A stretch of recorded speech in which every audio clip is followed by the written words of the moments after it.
dry eyes, dry mouth. Number two, can you ask him? Sorry.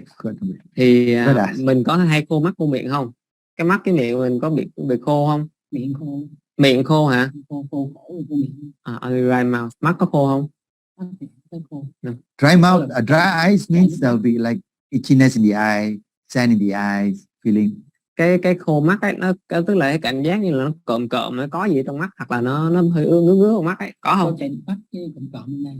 Có cộm ở bên đây hả? Mắt. Cái nhà này. Only the right side. What about the mouth? Why does he say it's dry? Cái khô miệng là sao? Khô miệng với khô cổ. Khô miệng là sao? Tức là khô ra mà nước vô. Nó khô. Too dry and you need water to make it. Okay. So as we come down, the next thing is blood pressure. Is his blood pressure low without medications? Because a lot of patients are on medicines. And does it get worse when he stands?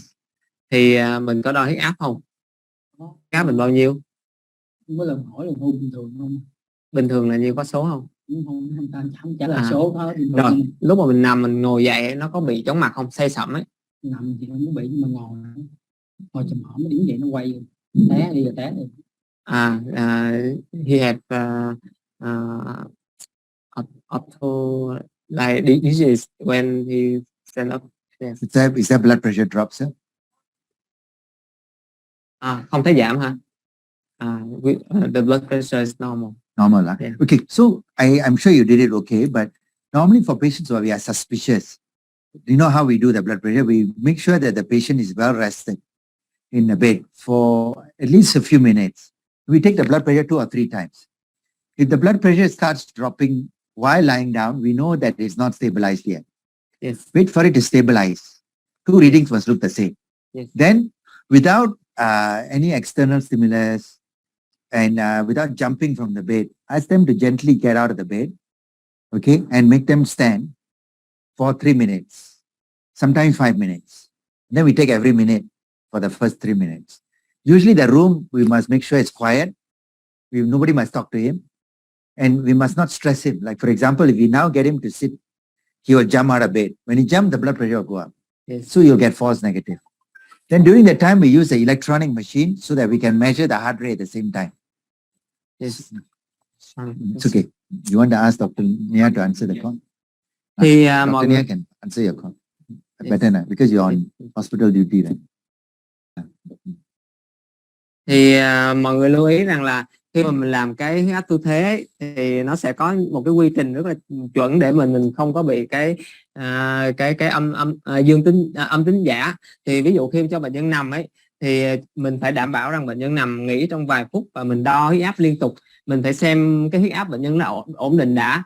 Tức là lúc đấy mình đo huyết áp lúc đầu nó cao, sau nó giảm dần, mà lúc mà nó đang giảm ấy, thì là nó chưa gọi là ổn định, mà mình phải đo được cái huyết áp bệnh nhân trong vài lần mà cái số nó ổn định đã, thì lúc đấy mình mới bắt đầu cho bệnh nhân ngồi dậy. Mà mình không có thúc bệnh nhân, không có cho bệnh nhân nhảy xuống giường, mà cho bệnh nhân ngồi dậy rất là từ từ và sau đó đi xuống giường.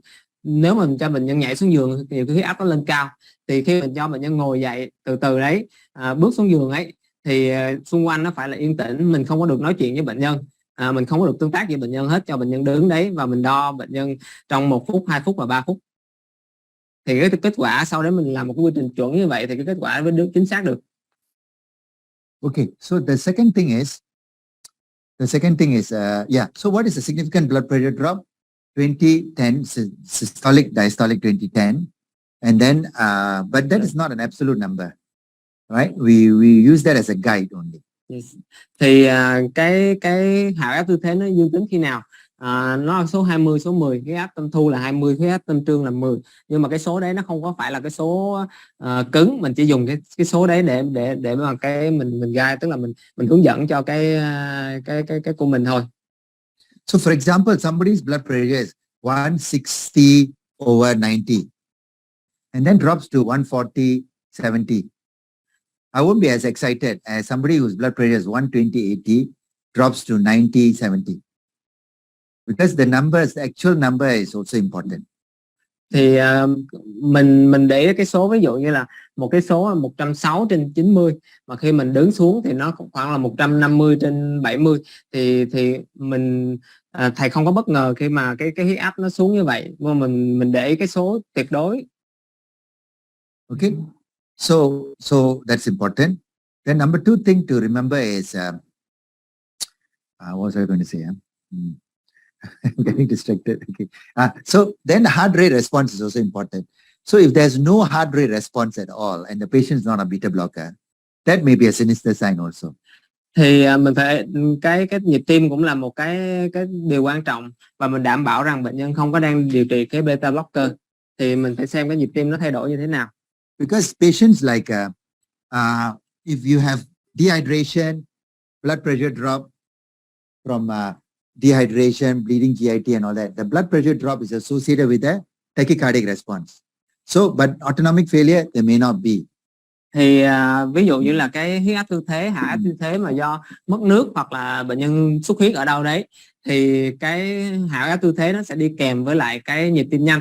Nhưng mà ở những cái bệnh nhân mà bị hạ áp tư thế do rối loạn thần kinh tự chủ ấy, thì cái hạ áp tư thế nó không đi kèm với lại cái thay đổi nhịp tim. Okay, then what else must I say? Yeah, so that's basically it for blood pressure. So no blood pressure drop. Then we come down. What other symptoms you can ask about gastroparesis? Usually postprandial fullness. Thì một cái tiếp theo mình sẽ hỏi ấy, là mình hỏi về cái tiêu hóa của bệnh nhân. Bệnh nhân ăn uống vào có hay khó tiêu, có đầy bụng hay không? And nocturnal defecation. Và cái chuyện mà đi tiêu mà trong nửa đêm ấy, bệnh nhân phải dậy để đi tiêu ấy. Mình có hay ăn uống, mình có hay bị đầy bụng không? Có hay bị đầy bụng hả? Đúng rồi, lâu vậy chứ. Chứ đầy hơi, đầy bụng hả? Còn cái chuyện đi tiêu ấy, mình có phải nửa đêm dậy mình đi cầu không? Có lần bị á, lâu giờ bị, không lần bị. Có một lần bị hả? Lâu chưa? Có 1-2 tháng nay. Không bị đâu, sao tự có lần để nghỉ lên đi. 1-2 tháng nay hả? Có hay bị không? Không bị. Bị đúng một lần hả? Đúng rồi. She had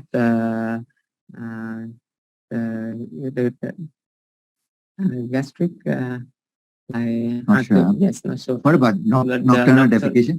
One time she had the nocturnal defecation. Only once. Only one time. So you better explain to them the significance. So nocturnal maturation is fine, but nocturnal defecation is sinister. Either you have gastrointestinal problems like GE or ulcerative colitis or something, or you have autonomic failure. Because normally when you sleep, your gut shuts off. Thì mình lưu ý rằng là cái mình hay hỏi là cái đi tiểu ban đêm, thì cái đi tiểu ban đêm có rất nhiều cái mà ảnh hưởng tới cái đi tiểu ban đêm, nhưng mà cái đi cầu ban đêm ấy thì nó là một cái You can put on the shirt, it's cold. Mình có thể mặc vào, mặc áo vào luôn. Thì cái đi cầu ban đêm là một cái dấu mà rất là đặc hiệu, vì rõ ràng khi mà bệnh nhân đi ngủ ấy là cái ruột, cái bao tử của mình nó không hoạt động luôn. Thì nếu mà bệnh nhân thức dậy để đi cầu ban đêm thì là một cái dấu rất là đặc hiệu của cái bất thường về thần kinh thực vật. Okay, so autonomic failure. So what else do I have to ask you? So then as we come down, erectile dysfunction we won't ask today, Yes. but very important symptom. Then after that, any urinary symptoms is fine. This could be urgency, incontinence, incomplete maturation, anything. Thì một cái dấu hiệu quan trọng đấy là cái rối loạn về cương, nhưng mà mình sẽ hỏi ở những cái nơi mà riêng tư thôi, còn mình sẽ không kiểm tra ở đây. Còn mình có đi tiểu khó, đi tiểu gắt, tiểu buốt, mình có cái vấn đề về đi tiểu hay không? Đi tiểu thoải mái, có đêm thì đi 2-3 lần. Cho gần sáng là đi mấy lần. The urination is normal, but sometimes he do it on the night. That's okay. That's okay. Okay, so that's it. So not much. What about last question is sweating? Sweating, as I've mentioned a few times in the last 3 weeks, patients never complain in the tropics of sweating decrease. But whenever you lose sweating, you never lose the whole body together. There will be patches in your body that still sweat. So they will come and tell you one part of the body is sweating excessively. So that's what you need to ask. Is there any one part? Whenever they go in the sun, they feel very hot, feel dizzy, and then they start sweating a lot on one part because that's the only part that can thermoregulate. Thì mình để ý rằng là cái tăng hoặc là giảm tiết mồ hôi thì cái triệu chứng nào cũng quan trọng, nhưng mà mình phải để ý rằng là cái triệu chứng giảm mồ hôi không bao giờ bệnh nhân than với mình là giảm mồ hôi, tại vì cái giảm mồ hôi nó làm cho người ta thoải mái, người ta không có bị mùi các kiểu. Nhưng mà cái giảm mồ hôi này thường nó sẽ chỉ xuất hiện ở một số vùng thôi, và những cái vùng còn lại nó sẽ tiết mồ hôi. Thì đôi khi họ tới với mình, họ than là có những cái vùng này nó tăng tiết mồ hôi, và đặc biệt là lúc mà ra nắng ấy, chỉ có cái vùng đấy nó tăng tiết mồ hôi thôi, tại vì cái chỗ đấy là cái nơi mà duy nhất để người ta điều tiết nhiệt qua cái chỗ mà còn tiết mồ hôi đấy. And the next question is, please ask him. mình có thấy mồ hôi nó thay đổi không, có tăng tiết chỗ nào không, mồ hôi mình nó ứa ra chỗ nào? Khi cô tử nó đau á, không tăng tiết đầu, mồ hôi đầu mới ra quên. Mỗi lần cô tử nó đau đó, không ra nắng rồi này nọ, ra nắng ra nắng là mồ hôi nhiều à. Mồ hôi nhiều nhưng mà có chỗ nào nó không có, chỗ nào nó đầy người, chân tay ướt đẫm. No. Okay, good. So one other thing I forgot to show you all is we showed the Romberg sign in the legs, right? Romberg sign in the hand is also important. So how do I ask you to do Romberg sign in the hand? So normally you do this. So you and I can do this, right? Patients with cerebellar disease will have problems. Cerebellar disease will have problems, correct? Because they cannot coordinate. Okay, when the eyes open or close, they will still have problems. Like any cerebellar disease, this will be the same. Eyes open, eyes closed, they will have problems. But sensory neuropathy patients, they can do this very well with the eyes open. But with the eyes closed, they will have problems. So like me, I have no problems, right? I slow down a bit, but I can still find it.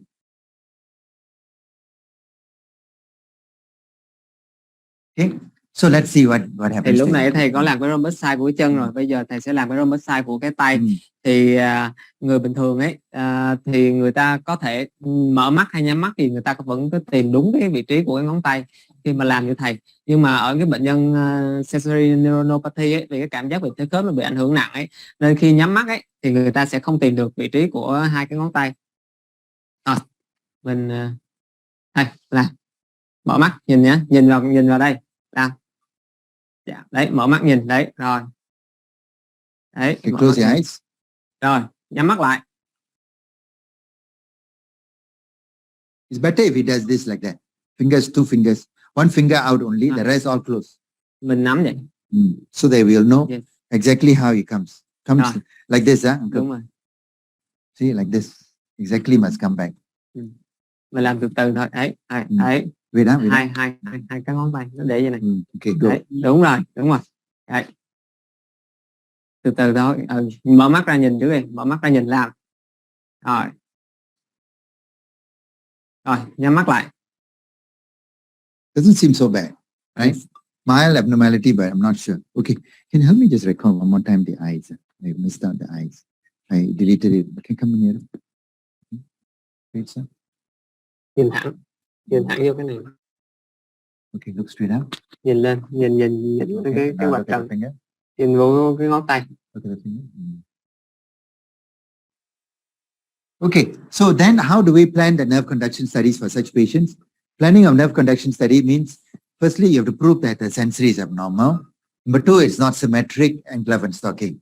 So normally we will do a sensory, sural sensory here compared with the other side. And then we will do the median, digit 2, ulnar, digit 2, radial.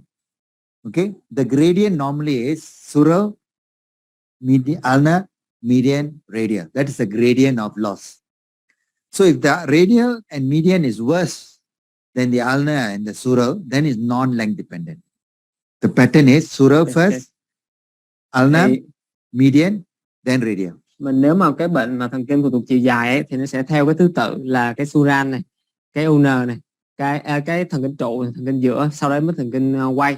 Nếu mà mình đo cái cảm giác ấy, cái dẫn truyền cảm giác mà cái giữa và cái quay nó bị nặng hơn cái sural và cái trụ ấy, thì nó không phải phụ thuộc chiều dài. Okay, then as I was saying, one last point is, if let's say this patient has yes, that's what I'll do. Then the motor study, of course, because there's a differential diagnosis of Lewis-Sumner syndrome, I'll do 1 or 2 motor nerves to see whether there's any demyelination or conduction block. Thì tiếp theo là mình sẽ làm cái đo dẫn truyền vận động, vì trong cái chẩn đoán phân biệt của mình có một cái thể của CIB, thì mình xem coi cái hệ Lewis-Sumner ấy, thì mình xem coi là có cái block dẫn truyền ở đâu hay không. So in some patients where the index suspicion is high, we also do the blink response. As you know, blink response is the electrical version of the what I did in the cornea response. Similar. Thì sau đấy một số bệnh nhân thì mình sẽ làm cái blink, cái phản xạ blink thì nó cũng là một cái phản xạ điện mà mình làm của cái phản xạ giác mạc thôi. So if the fifth nerve is affected, then you would get reduction in the latencies of all your potentials, because that's where the fifth nerve will pick up the response for the afferent response to occur. So all your responses will be delayed. Thì nếu mà cái dây 5 nó bị ảnh hưởng ấy thì sẽ, tại vì cái dây 5 là cái dây mà nó sẽ nhận cái tín hiệu đi vào, thì nếu mà dây 5 nó bị ảnh hưởng ấy, thì nó sẽ ảnh hưởng đến toàn bộ cái sóng ở trên cái màn hình. Okay, so we'll ask Dr. An about the nerve studies. Mình có làm cái đo dẫn truyền ở bệnh nhân này, có mình có cái bảng không? Có cái bảng ở đây không? À không có mang theo bảng à, nhưng mà cái kết quả là sao? Giảm biên độ của chỉ đi biên độ của cảm giác thôi, vận động thì bình thường. Yeah. He didn't bring the report, but Sure. the conclusion is the decrease of amplitude of all sensory neuron and motor neuron is normal. Can we do some? Motor nerves are normal, sensory, but can we quickly teach the younger ones how to do this sensory nerves, Yes. especially from the point of view of showing the length dependency. So sural, median ulnar, you know, and see whether there's any. But Dr. Ang, does he remember which one were more affected? Mình có nhớ cái dây nào bị nặng hơn không? Cannot remember, huh? Okay. Now, then sensory neuropathy, what are the causes? There are only 3 big causes. So that's why in a way it's easier. Okay, you can lie down while they prepare. Mr. An will prepare while I talk to the rest. So sensory neuropathy, 3 causes only. One is Sjogren's syndrome. He already has dry mouth, which I'm not sure is it neurological or not. For Sjogren's syndrome, as you know, you need the serological testing and lip biopsy to confirm it. Not necessary to do everything, but that's how we confirm it. Thì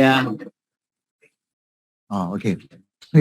Then the next one is Sjogren's syndrome. Then paraneoplastic, usually cancer of the lung in a smoker. Is he a smoker? mình có hút thuốc không? Never smoke? Hồi xưa giờ có hút thuốc không? Lâu rồi có hút mấy lần hút lần. Là hồi trẻ là hút lâu không? Mấy ngày. Let's give it to him. Give it to him. She didn't smoke only. He tried sometime, but not. Sure. So cancer of the lung. The third thing is drugs. Mình để It's okay. Or drugs like chemotherapy drugs like cisplatin, Taxol. Mình có đang điều trị hóa trị gì không? Actually, there's one more cause, but not common. One more cause which is not common, but in some developed countries, you see too much of B12 replacement is toxic to the pyridoxine overdose. Mình có hay uống cái thuốc vitamin B rồi này nào, B12 rồi. Uống thuốc xương khớp rồi hả? Uống cái tay có tay. If it's a 10-year history, then not likely to be paraneoplastic. Then not likely to be chemo, right? Because chemo you would have told us, right? Yes. So most likely Sjogren's or pyridoxine toxicity. She have some medication for the arthritis, but not Arthritis. What arthritis is here? Is it cái viêm khớp là cái viêm khớp? what are his autoimmune manifestations? Khớp là khớp gì? Xương lưng bị L3, L4 á. Cái L3, L4 hả? Hai cái tê từ đau ngang này, đau ngang lưng cái tê dài xuống cái hai cái gót luôn. She have L3, L4 radical protein, and she have medication for that. So measurements. So again, students are watching. So let's put the markers properly. Clean the skin first. Put the markers properly. Take the measurements. Take the measurements. Students are watching. Remember, we don't do take. Okay, let's do it properly. So first, clean the skin first. See, the skin is very dry, got a lot of dead tissue, so must remove. Then after that, you put the electrode. Where you put the electrode, you put it. So, Dr. Nia, you want to mention to them about the video also? And then after that, the measurements, 14 centimeters. From 14 centimeters, you stimulate, and then, oh, you got a very nice.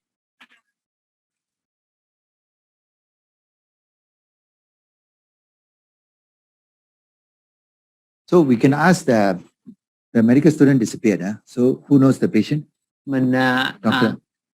bác sĩ nào Do điều trị? anybody else knows about the patient? Bác sĩ nào biết bệnh nhân không ạ? Anh Sam, Dr. Sam. Okay, you know the patient? Dr. Sam.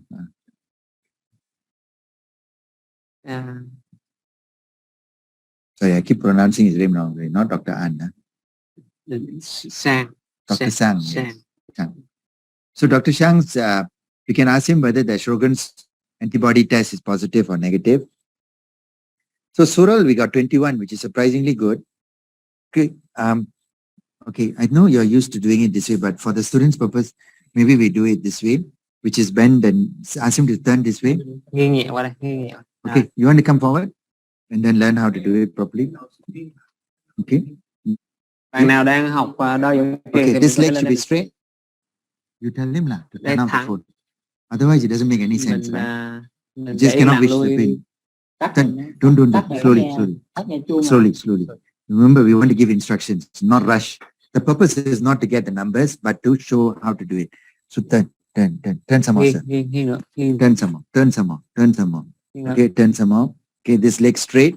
Cái chân này để thẳng này, Then chân this dưới knee để is thẳng, bent. chân trên cong một tí. Okay, step by step. Okay. So clean the skin first. We clean already. Then after that, feel for the nerve. The nerve is below the lateral malleolus. Sờ thử đi. So Sờ here. thử đi. Okay. Sờ thử cái dây đi. Okay, so then the active goes there. Okay, do you normally do nerve studies? Okay, so you know how to do it. So you can do and he can guide you. Let her do, then he can guide you. Okay, so where do you put the inactive? Không. Where do you put the inactive? Cái điện thế mà inactive thì để đâu? Yeah, so can you move it? Màu đen là active này. This is active. Black is always active. Màu đen là active. Okay, so active is here. So where you put the inactive? Wrong, huh? So yeah, inactive is here, right? Okay. Now, I think she's mixing up with ground. Where's your ground? Ground is this one. Good. I think you're probably mixing up with ground, right? Okay, so what's the measurement? 14, right? Yeah, so you want to measure and 14.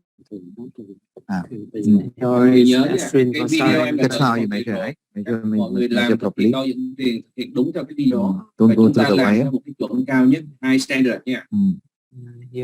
Đây là cái cách build the string for surgeon, but it's negative.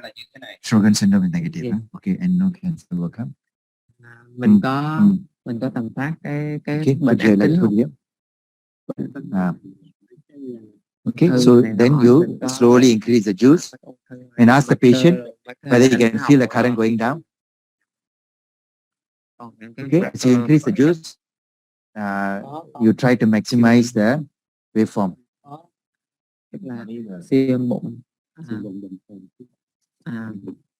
Once you get a waveform, then you try to maximize it. First, you must get a waveform. Huh?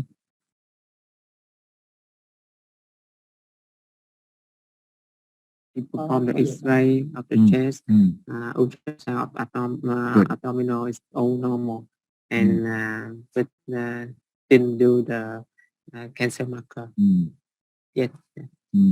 I think that's enough. No, cancer marker by itself is not. Yes. It's not.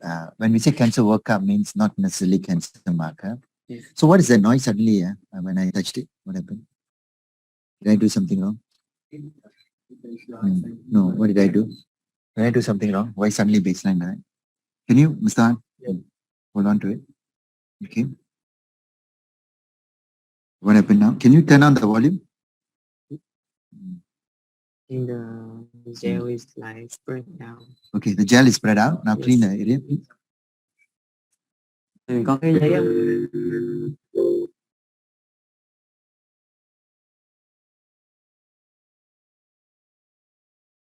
So there's a lot of artifact. You can hear the noise in the background. And your electrical stimulation is not going on also. Is it going on, your electrical stimulation? I don't hear any sound. Cái kích đấy. Can you? Có giật rồi. Again, is it change? So again, can put to 10.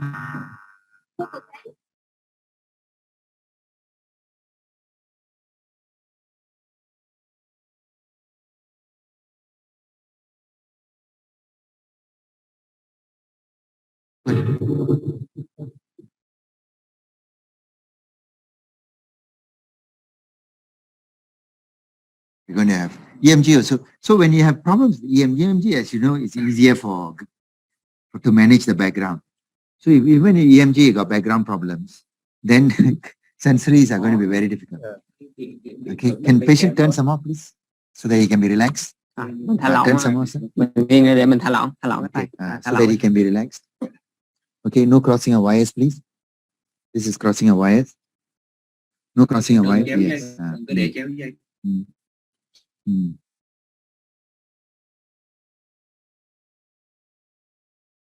Can we why don't we get a new screen completely? Get rid of the old one, because I think just do a new test. Remember not to mess. Very little gel you must use. Otherwise, it becomes messy. Messy, then it becomes problematic. No alcohol there. So when you use gel, just use very little, just a little bit only, just touch, so that you don't mess around. Don't make it messy. Very bad in the background. Can reduce the sensitivity some more.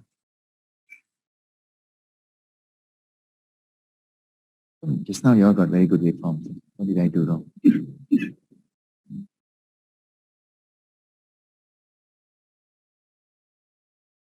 Now better. Now try again. What's happening? Now increase the juice a bit.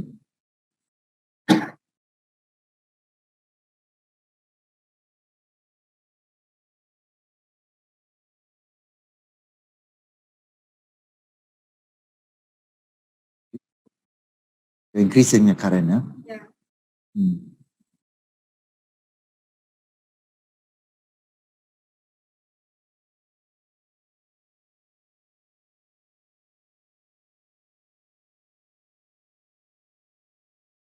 So you have to adjust a bit now.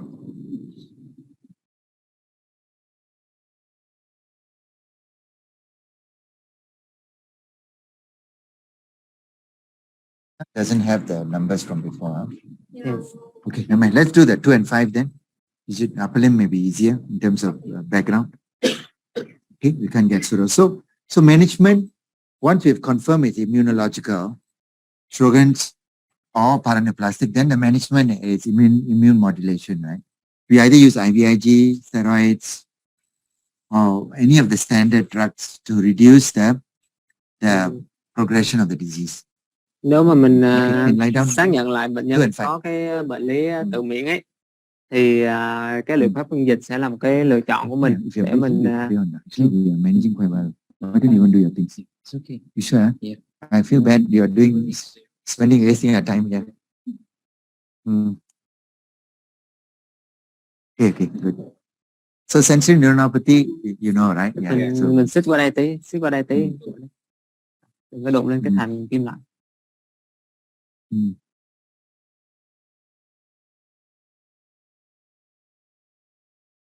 So we are going to ring electrodes, good.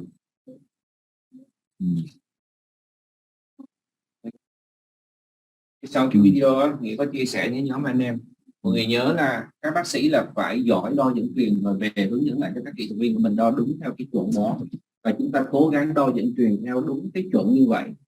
Và đừng có thực hành giống như những gì chúng ta đang thực hành.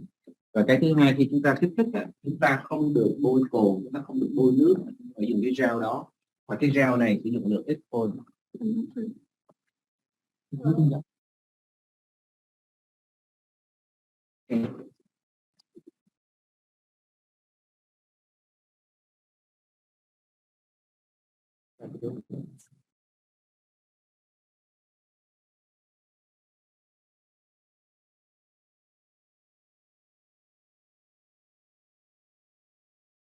See this sound here? See this noise? So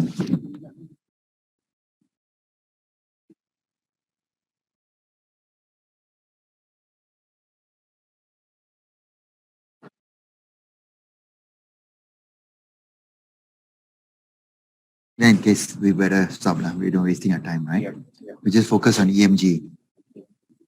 Okay, so that's the conclusion for this patient, right? So we can, what time do we restart again? 1 o'clock? Yes. Is it? Or earlier? You want 12, what is it now? 12:20. So 1 o'clock is perfect, right? Yeah. Okay, 1 o'clock we start the next patient. Yeah. So 6:30 is the dinner, right? Yeah. Yes. Yeah. So we see how it goes. We can finish early. We do one lecture quickly. Yes. And then we try to go back earlier for the dinner. Yes. Okay, can. Okay, we'll have lunch now. Yeah. But the diagnosis is, I agree, sensory neuronopathy and motor, or maybe that's what you got, huh? So small, right? Yeah, so small in the upper limbs. If sural is also small, then we have got the diagnosis. Now, motor conduction, he said was normal, is it? Yes. Okay. Motor conduction is normal, right? So it's not CIDP. Then, so sensory neuronopathy. So that's how I'll manage immune therapy for now. If its symptoms are progressive, sometimes we use the sensory action potentials. If they are still intact, we use that to track disease progression. So if the sensory attention potentials are still intact, you can see whether you can use that to, but if they're absent, then of course you can't. Then you have to go clinical only. Now, the problem with sensory nerve action potential is that when you repeat twice, there'll be a lot of variability. But if your lab has got very little variability, then you can use the sensory nerve action potentials as a marker of disease progression. Because when the patients are complaining of numbness, we're not sure whether they're getting better or worse, right? So sometimes we use that. Sometimes, but not always. Nếu mà cái điện thế động cảm giác này mà nó bình thường ấy thì mình có thể sử dụng nó để mình theo dõi bệnh nhân. Nhưng mà mình lưu ý rằng ở những cái bệnh nhân này đôi khi cái điện thế nó bất thường và nó thay đổi ở những cái lần mình đo. Nên nếu mà mình đo mà cái số đấy nó ổn định, nó lặp đi lặp lại ấy, thì mình có thể dùng để mình theo dõi. Nhưng mà đôi khi thì nó sẽ khó, tức là đôi khi nó sẽ dùng để theo dõi mà không phải lúc nào cũng vậy. Yeah, its reflexes are also gone, so all consistent, right? Early loss of reflexes is consistent with sensory neuronopathy also, because the dorsal root ganglion plays an important part. Large fibers play an important part in reflexes. So, okay, Ken. Okay, we tell him not to worry because he's still in a very 10-year history, not much progression, so very stable disease. So maybe we can get away with simpler drugs like mycophenolate, small dose, probably mycophenolate or something mild, rather than something toxic. Thì bệnh nhân này là bệnh sử rất là dài, 10 năm, và cái triệu chứng nó không có tiến triển nhiều. Thì cái bệnh này là một bệnh hiện tại của bệnh nhân rất là ổn định. Thì nếu mình sử dụng thì mình sử dụng một cái thuốc nào đó nhẹ nhàng thôi, cái miễn dịch nhẹ nhàng thôi, ví dụ là mecophenolate, tức là một cái thuốc an toàn nhẹ chứ không phải là một cái thuốc nào đó độc. Some people believe that antibodies can be negative in some Sjogren's patient, and therefore they will do the lip biopsy. So that's another way to look for it, because if it's really inflammatory, what is the basis of it? Is it seronegative Sjogren's? Thì một số người họ cho rằng cái bệnh Sjogren này đôi khi là cái mình xét nghiệm ở trong cái huyết tương ấy nó sẽ âm tính, thì lúc đấy mình sẽ sinh thiết cái môi để mình gửi đi xem coi có phải là bệnh Sjogren hay không. Okay. Yeah. Thank you. Okay, so tell the patient not to worry. Okay, thank you, Sam. Not to worry, it's okay. Thầy nói dùng cái gì đó nhẹ nhàng thôi. Previous ấu máu and check condone with it. For how long? 5 years. Progressive? I see. And started when? Năm ngày anh biết nhỉ? And năm ngày in from the from Houston, spread to half and 5 the time he is diagnosed with heart infection, and 2 months later, he had numbness and weakness of I think we'll examine first, then we'll ask you some more story. Okay. Hello. Thì bệnh nhân 63 tuổi với cái than phiền chính là tê và yếu tứ chi, bệnh sử là 5 năm, khởi phát ở phía dưới trước.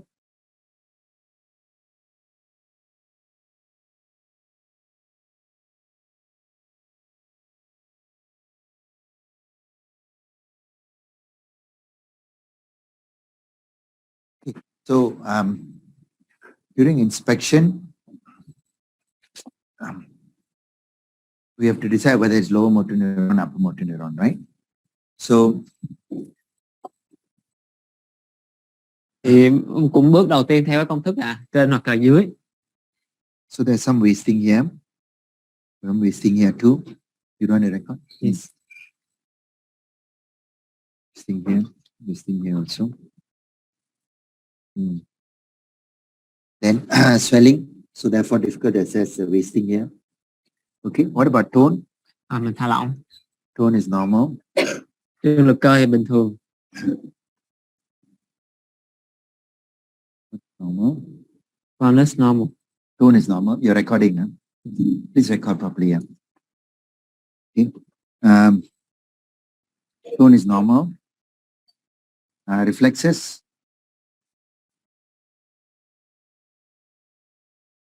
Video, right? Yes. Video. Absent. Sin.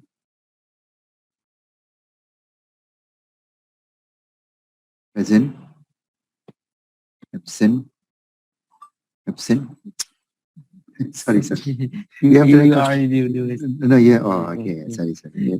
No. So this patient, you must record everything because this will be relevant later. We reduce reflexes. Thanks. Sorry.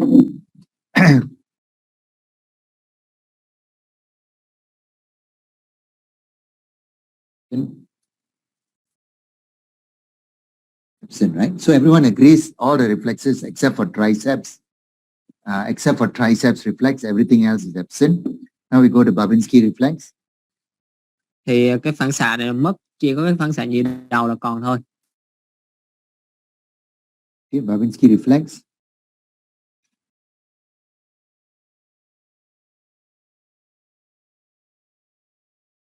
Okay, it's painful, huh? It's painful there, but it is not going up or down. It's mute. Okay, it's painful, so I reduce the intensity. It's still not moving. Still not moving.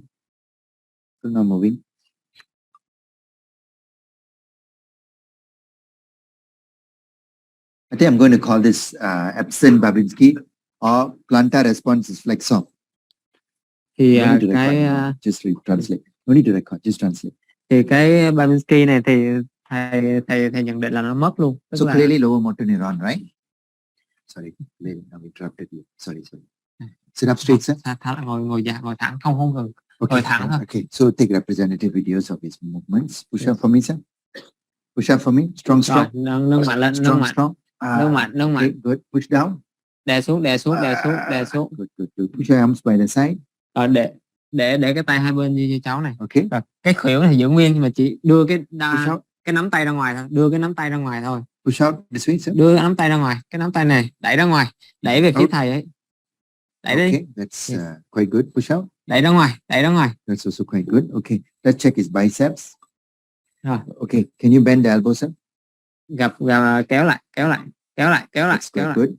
It's a little bit frail, so I'm going to be a bit careful. Kéo lại. Not to overdo it. Push Rồi, against me, sir. đẩy ra. So that's mildly weak. Yếu nhẹ. Đẩy ra. Mildly weak. Okay, make a fist, sir. Rồi, làm cái nắm tay. Make a fist. Nắm cái tay lại. Make a fist. Okay, keep the elbow straight. Thẳng. Để cái thẳng. Để cái này thẳng, cái khuỷu thẳng ra, duỗi thẳng ra. Okay, good. Chỉ cái nắm tay rồi. Nâng cái bàn, ngóc lên, ngóc cái nắm tay lên, ngóc lên. Push down. Gập xuống, gập bàn tay xuống, gập xuống. Okay, good. Make a fist. duỗi thẳng, duỗi thẳng, Okay, make a fist. duỗi thẳng, duỗi thẳng, duỗi thẳng. Make a fist. Nắm tay, nắm lại, nắm lại, Make a fist, make a fist. nắm lại, nắm mạnh lại. Push up. Rồi, nâng lên, nâng lên, Okay, nâng lên. normal, push down. Gập xuống, gập xuống, gập xuống, gập mạnh xuống. Okay, he's got some issues here, so I'm not going to push it too hard. Let's try this side. Make a fist. Rồi, nắm lại, nắm mạnh lại. Okay, now push down, sir. Gập xuống, gập mạnh xuống, gập mạnh xuống. Okay, so again, his joints are a bit stiff, so I'm not going to push too hard, but Okay. looks like flexor of the wrist is not severely affected. Let's check his finger extensors. Thẳng, thẳng, thẳng. Finger extensors are very, okay, mildly weak. Finger extensors, Cái duỗi các ngón thì yếu nhẹ. Bệnh nhân mildly này weak. có cái Okay, cứng Nào. của cái khớp nên thầy sẽ không có muốn làm nó quá mạnh. squeeze my fingers, sir. Nắm lại, nắm mạnh lại, nắm mạnh lại. Squeeze my finger. Okay, turn around. Rồi, ngửa ra, ngửa ra. Okay, okay, squeeze my fingers. Cannot, huh? He's got a lot of you recording that, right? Nắm mạnh lại, nắm mạnh lại, nắm mạnh lại. So it's not so much weak, but there's a lot of stiffness and contractures have appeared. Likewise here, squeeze for me, sir. Nắm mạnh lại. Nắm So mạnh lại.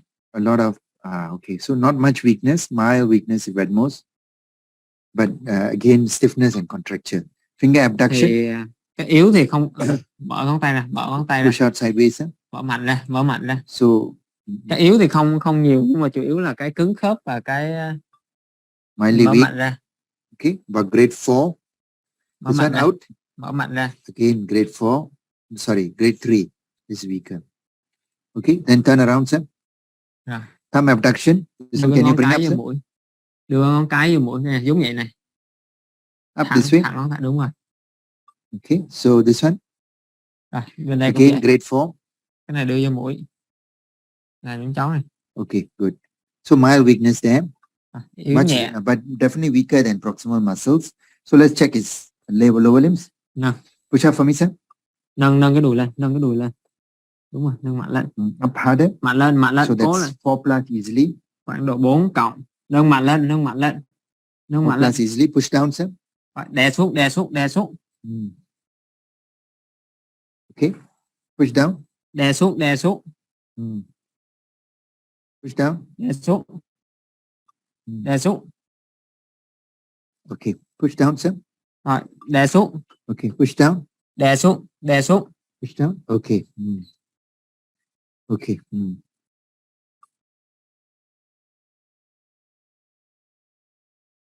So grade 4. Okay, grade 4 power. Okay. Now Độ what 4. about opening? Close your hands. Open Rồi. sideways. Mở hai cái đùi ra, mở hai cái đùi ra. Banh hai cái đùi ra. Đấy, đúng rồi. Push it in. Ép lại, khép hai đùi lại, khép hai đùi lại, khép hai đùi lại, mạnh lên. Okay, so that's about easily 4 plus to 5. Okay, knee straighten, sir. Duỗi thẳng cái gối ra, duỗi thẳng cái gối ra. Duỗi ra đi, duỗi mạnh ra. Can you straighten his knee? Dạ, duỗi thẳng ra, cố lên, cố duỗi ra. Okay. Can you need straighten his knee here? Duỗi thẳng cái gối bên đây. Duỗi mạnh ra. Okay, good. Push your knees down, sir. Rồi, kéo cái gối lại. Good. Push your knee down. Kéo cái gối lại. Good. So that's easily grade 4. Now bring your foot up, sir. Độ 4. Nâng cái bàn chân lên, nâng cái bàn chân lên. Okay, bring your foot up, sir. Nâng cái bàn chân lên, cố So lên. he can go against gravity. But is there any resistance? No. So 3, yeah? Bệnh nhân này chống lại được trọng lực nhưng mà không có cái kháng lực. Sẽ độ 3. Nâng cái bàn chân lên, nâng cái bàn chân lên. Nâng cái bàn chân lên, cố lên. Okay, goes against gravity. Goes against gravity, but no resistance, huh? 3. Push down, sir. Rồi. Gập xuống, gập xuống, gập mạnh xuống, gập mạnh xuống. Okay, so that's 4. Độ 4. Gập mạnh xuống, gập mạnh xuống. 4. Okay, good. What about the big toe? Rồi, đưa ngón cái lên, đưa ngón cái lên. Đưa ngón cái lên. No movement, huh? Không có cử động luôn. No movement at all. Very severely weak. So sorry. Okay, this one. Rồi, đưa ngón cái lên, đưa ngón cái lên. Okay, 1, grade 1 power. Okay, push down, sir. Rồi, gập ngón cái xuống, gập ngón cái xuống. Okay, 2. Push down. Gập ngón cái xuống, gập ngón cái xuống. So 2. So very severe distal weakness, right? So clearly in our algorithm, pattern of weakness would be Mọi người Cái xem basic. mọi người xem cái thầy khám xem thầy khám rồi thì mình quyết định đi gốc chia hay ngọn chia Mister, you agree? You agree, sir? mọi, You're sleeping, falling asleep. I'm trying to wake up everybody. mọi người Because chú ý otherwise- cái thầy khám mình nhìn ra không thấy thì mình phải nhìn lên màn hình Okay, này. all together. 1, 2, 3. Pattern of weakness. Kiểu yếu là cái gì ạ? Mọi người. Disturb. Okay, good. Okay. Don't sleep, please. Okay. So, vibration. Có thấy rung không? Có thấy rung không?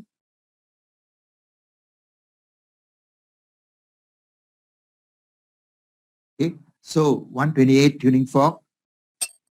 Vibration here. Có thấy rung không? Yes. Okay. Can you feel it Có here? thấy rung không? Can you feel it here? Có thấy rung không? Yes. Hít, hồi nào hít. Now? Có rung không? No. No. So it's wrong. So he doesn't feel it here. Đây có rung không? Không. So not sure.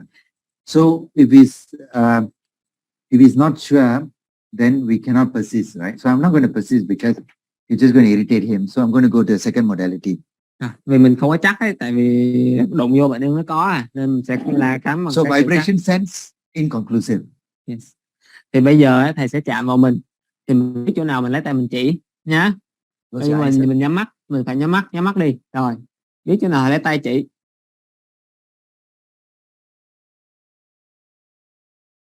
Không biết nói cũng được, Or you can say it out also. không. Mình yếu quá thì mình nói đi. Tay, ngón nào, mình nói đi chỗ nào. Mình nói cũng được.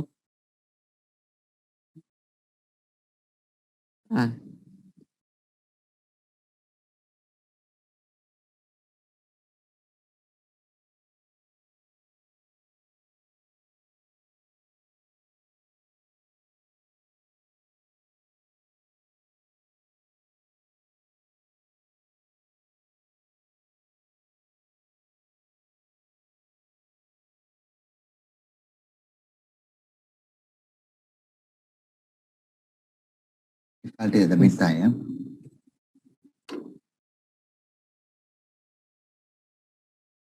Yeah? Okay, good. So I think he reports sensory loss. Touch sensation is clearly abnormal. Okay, we'll confirm it with this, and we also try to see whether the pattern is glove and stocking or not. Okay, is this? Thì bệnh nhân này có cái rối loạn cảm giác thì mình khám thì cái cảm giác sờ bệnh nhân có bị rối loạn. Thì bây giờ mình sẽ kiểm tra lại là cái kiểu rối loạn là kiểu nào. Can you feel this? Có thấy đau không? Có thấy đau không? Có thấy nhọn đúng không? Can you feel it? Có thấy nhọn ở đây không? Yeah. Yes, you can Yeah. Có thấy nhọn không? Có thấy đau không? Yes. Yeah. Ở đây sao? Ở đây có đau không? Yes. Yeah. Ở đây có đau không? Ở đây có đau không? Yes. Okay, let's start. Ask him to say it out when he feels it, as sharp as this. Đây này. Cái này là 100 nhá. Mà ở dưới đây mình có thấy giảm cảm giác đi không? Thì khi nào mà nó về lại giống như trên đây thì mình nói mở mắt đi, cứ mở mắt đi, không có nhắm mắt. Cái này là bình thường nhá. Can you feel it here? Ở đây có bình thường không hay là nó giảm đi? Like say here, when does it become sharp? Khi nào mà nó trở về bình thường? Khi nó trở về bình thường. Đấy. Chỗ nào nó trở về bình thường? Yeah. Okay, so this side. Bên này, chỗ nào nó về bên này.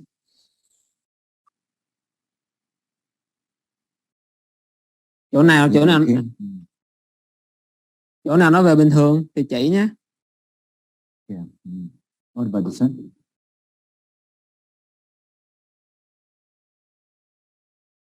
The other side. Okay, look circumferential. Okay, what about the hands? Rồi, cái tay. Khi nào nó về bình thường thì nói nhá. Yeah. Okay, this finger. Okay, this finger. This finger.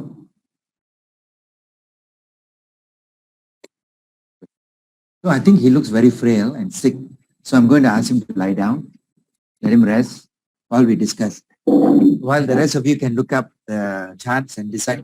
Low motor neuron, distal weakness, abnormal sensation. And what is the pattern? Thì bây giờ mình bệnh nhân yếu thì cho bệnh nhân nằm xuống, thì mình trong lúc đấy thì mình No, you concentrate on that. mình xem với cái sơ đồ đi nô rộng dưới, yếu ngọn chiêu thế, có bất thường cảm giác, và cái cảm giác kiểu gì thì mình cũng tự quyết định luôn nha. Thầy khám nãy giờ ấy What's the pattern? là cảm giác kiểu gì, có kiểu mang găng vớ hay là patchy, kiểu gì? Huh? Glavan's talking, right? I think more or less within limits of biological variability, he reports distal predominant up to the thighs, symmetric more or less. Yes. Upper limb also up to mid forearm, symmetric more or less, right? Okay. Thì rõ ràng là Okay. So therefore, we come to that chapter page. I think it's the third diagram, right? cái sơ đồ số 3, yếu số 3 with dystrophy ấy. So peripheral neuropathy is the most likely diagnosis. Then if it's peripheral neuropathy, a diffuse polyneuropathy, then what are the causes? Again, like myopathy, peripheral neuropathy got many causes. So we will list it according to the conditions, right? So we start off with genetic cause. Thì cũng tương tự như cái bệnh cơ, cái bệnh thần kinh ngoại biên ấy, nó có rất là nhiều cái nguyên nhân, nên bây giờ mình sẽ liệt kê nó ra theo từng cái mục. Thì cái mục đầu tiên là cái mục bệnh cơ di truyền, bệnh thần kinh ngoại biên di truyền. So genetic cause, as we look there, there's Charcot-Marie-Tooth and amyloidosis, right? Thì có hai cái, là một cái là Charcot-Marie-Tooth và amyloid. So Charcot-Marie-Tooth definitely doesn't look like this. It's usually seen in a younger patient, very chronic, progressive, with a lot of deformities. Usually they're not very symptomatic. He's how old is he? Bao nhiêu tuổi này?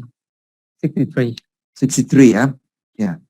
So amyloid, on the other hand, we have to keep an open mind because familial amyloid can present late also, and can present with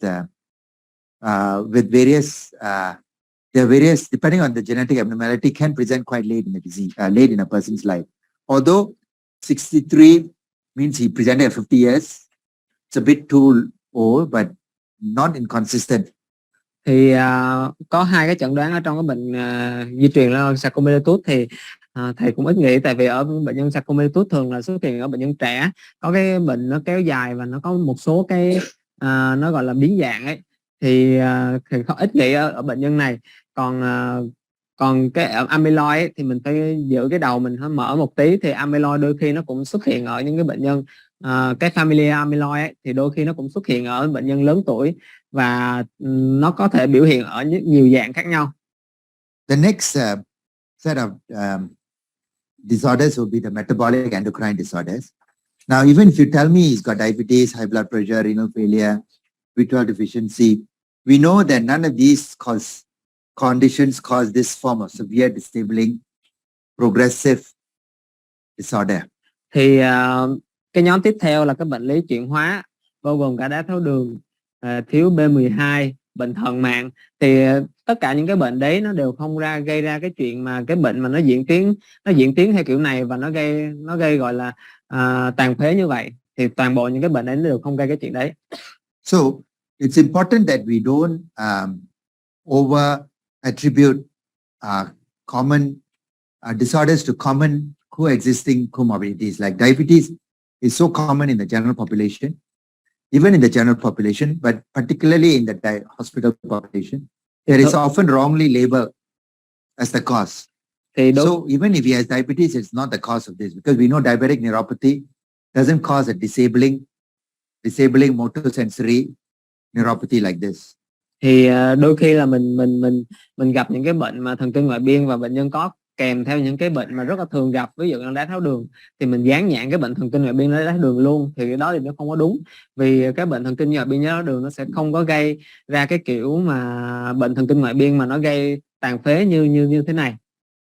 Okay, so that's one. So diabetic endocrine metabolic disorders are not relevant.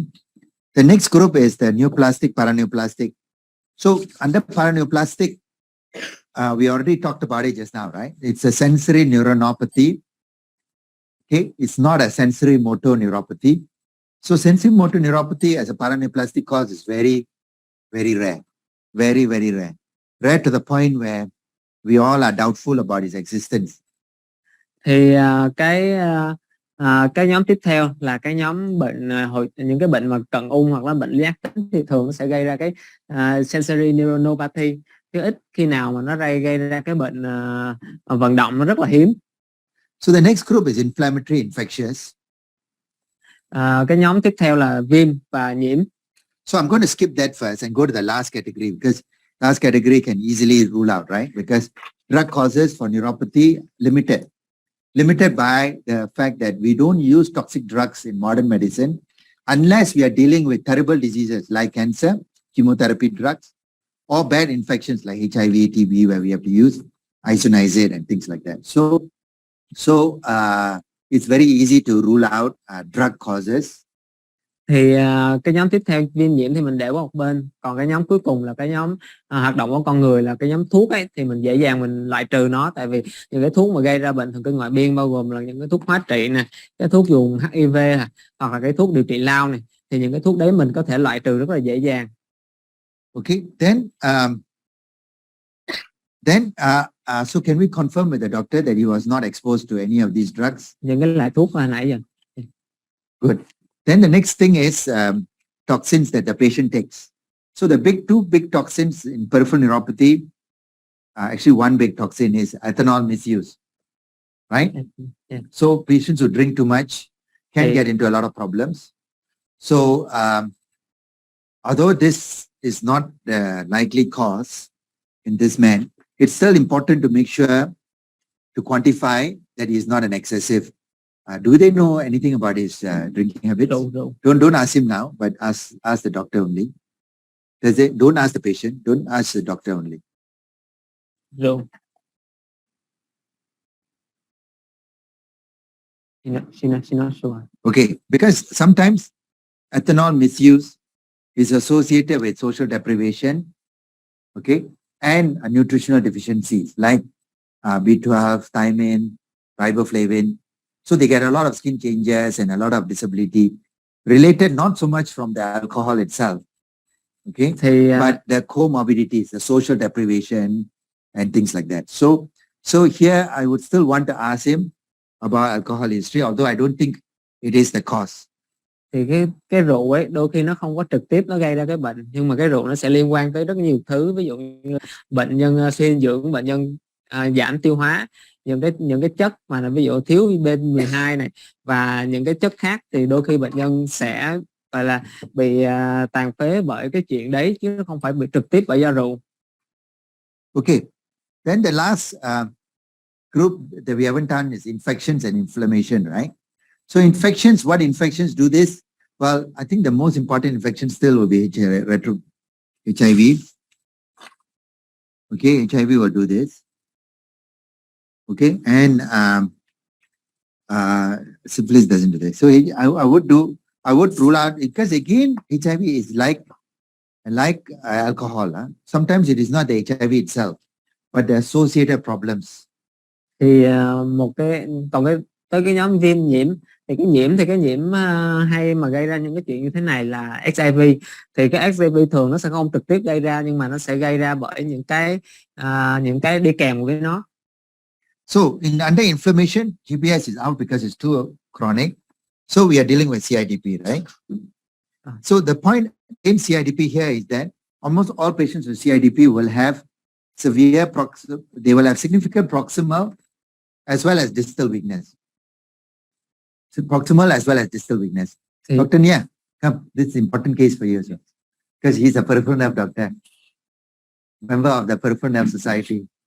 Thì glomerular thì mình loại trừ vì cái diễn tiến nó mãn tính, còn CIDP thì hầu hết các CIDP nó sẽ có yếu gốc chi và ngọn chi. Okay, we'll revise, we'll summarize for Dr. Nia's benefit. So basically, this gentleman, 4-year history of progressive numbness and weakness of the limbs. Okay, progressive weakness and numbness of the limb. Come over here. Progressive weakness and numbness of the limb.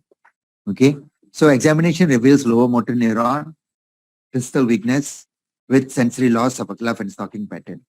So we are discussing the various causes of peripheral neuropathy, and we have brought it down to this particular differentials. This one we haven't established the amount it takes. Yep. This one we are saying is a bit unusual because CIDP, as you know, it's an inflammatory neuropathy associated with proximal and distal weakness.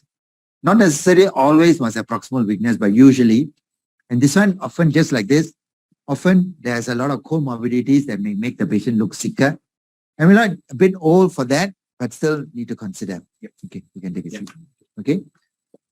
So then CIDP, as I said, it's not it's a bit atypical because of that. But there are CIDP variants, right? I think one CIDP variants that you need to consider because of his skin pigmentation and all these things, or the skin color and all that, is POEM syndrome, right? Which you already seem to be familiar with. So POEM syndrome is nowadays I think there's a move towards moving it away from CIDP, but nevertheless, to keep it simple, we can say it's a type of CIDP, except that it's more than just CIDP, right? So yeah, so you go, I think small enough group, you can come along, then I'll show you all the important things. Then while you take video. Thì có cũng ít bạn ở đây thì mọi người có thể lên, thầy sẽ chỉ cho mọi người cái. Thank you, cameraman. Thì bây giờ bệnh nhân này là mình đang nghĩ tới CIDP và có một cái thể CIDP mà nó cũng có thay đổi về cái sắc tố da này, thì nó tên là POEM. Thì cái POEM nó không chỉ CIDP mà look straight for me, sir. Look straight for me. Nhìn lên trời. People's okay, not really, huh? Pupillary reaction is good.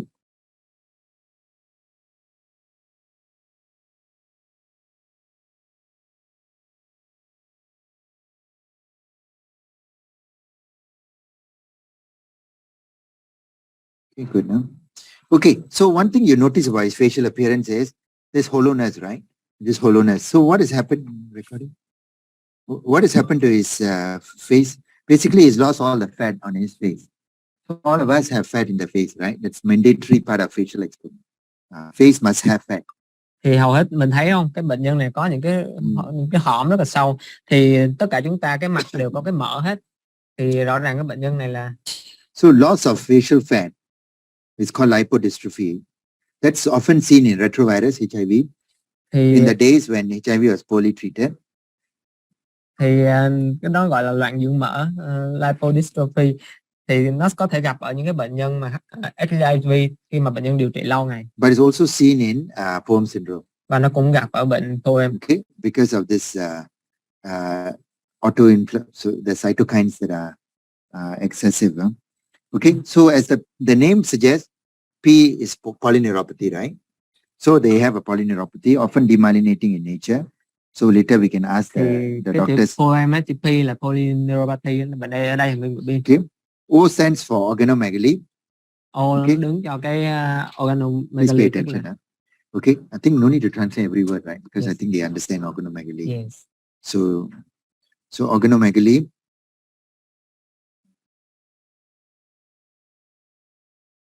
Dr. Nia, please join in.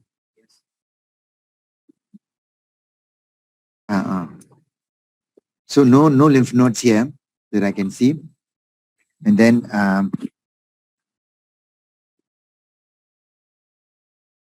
we have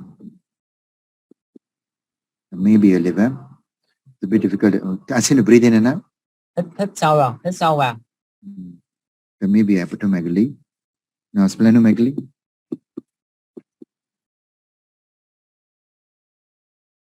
Whose phone is there, huh?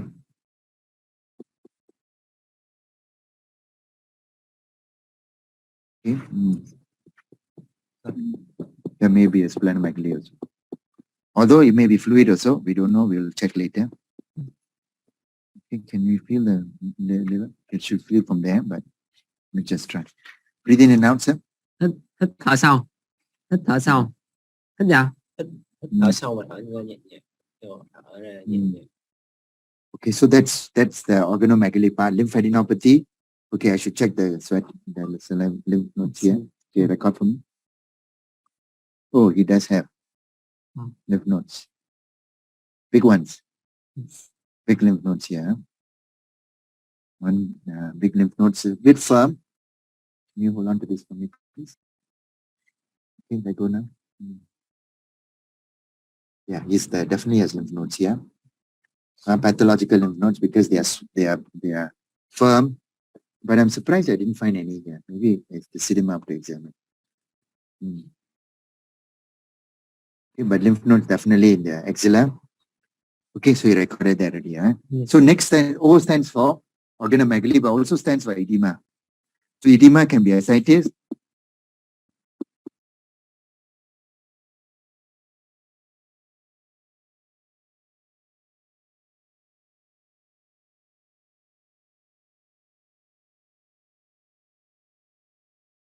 Really clear-cut ascites. Huh? Okay, so, but also skin swelling. Swelling, he's got a lot of edema here. Often they also have pleural effusion. Okay, and they may even have meningeal, leptomeningeal enhancement from swelling in leptomeninges and also papilledema. If you look in the fundus, you will see papilledema in these patients, especially the Asian forms patients, much more common to see papilledema. Okay, then the OE stands for endocrinopathy. So they can have anything from diabetes, hypothyroidism, hypothyroidism, hypocortisolism, hypogonadism. Okay. Bệnh cái chữ E là đứng trên nội tiết thì có thể là bệnh đái tháo đường, bệnh cường giáp, nhược giáp, bệnh tuyến thượng thận hoặc là tăng giảm cortisol gì đấy. Thì okay, so can you tell us what is the thyroid function? Decrease the function, decrease the cortisol in serum. No diabetes. So he's got two endocrine problems. Huh? Okay, I'm going to ask you about under P, POEMS. Right? Under P is polyneuropathy, but we also need to look at the platelet count. So you want to record properly. Huh? That's what I got. You must record the diabetes. Yes. So she said, right, diabetes, you must record, please. She said, not diabetes, thyroid and hypothyroid, thyroid and hypocortisolism. Okay. Under P, we also must remember platelets are always high in this patient, this condition. So usually above 350,000. 400, huh? 450, that's high. Huh? So that's consistent with the diagnosis. So thrombocytosis is a common problem. So POE, endocrine, and edema, if you want to put edema under E. And then M stands for M protein. So M protein means there will be usually a kappa chain, kappa light chain in the blood, or and then when you do a skeletal survey, you will find a osteosclerotic or osteolytic lesion. Then S stands for the skin changes. So the skin changes are color changes first, hyperpigmentation, color changes, hyperpigmentation, then hypertrichosis, the hair pattern, unusual hair pattern, excessive hair pattern, especially in areas that normally don't have so much hair. So, and the patient himself will tell you that I wasn't so dark before, I wasn't so hairy before, and I become changed in color.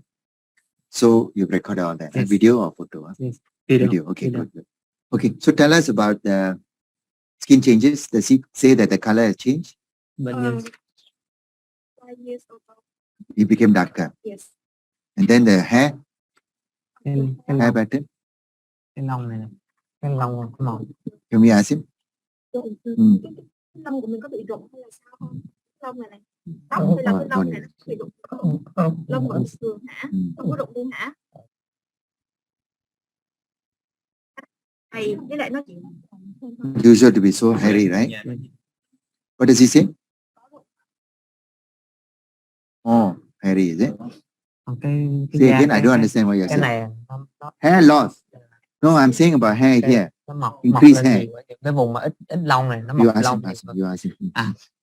Mình có để ý rằng là những cái vùng mà ít lông hồi xưa ấy, giờ nó mọc nhiều lông nhiều hơn không?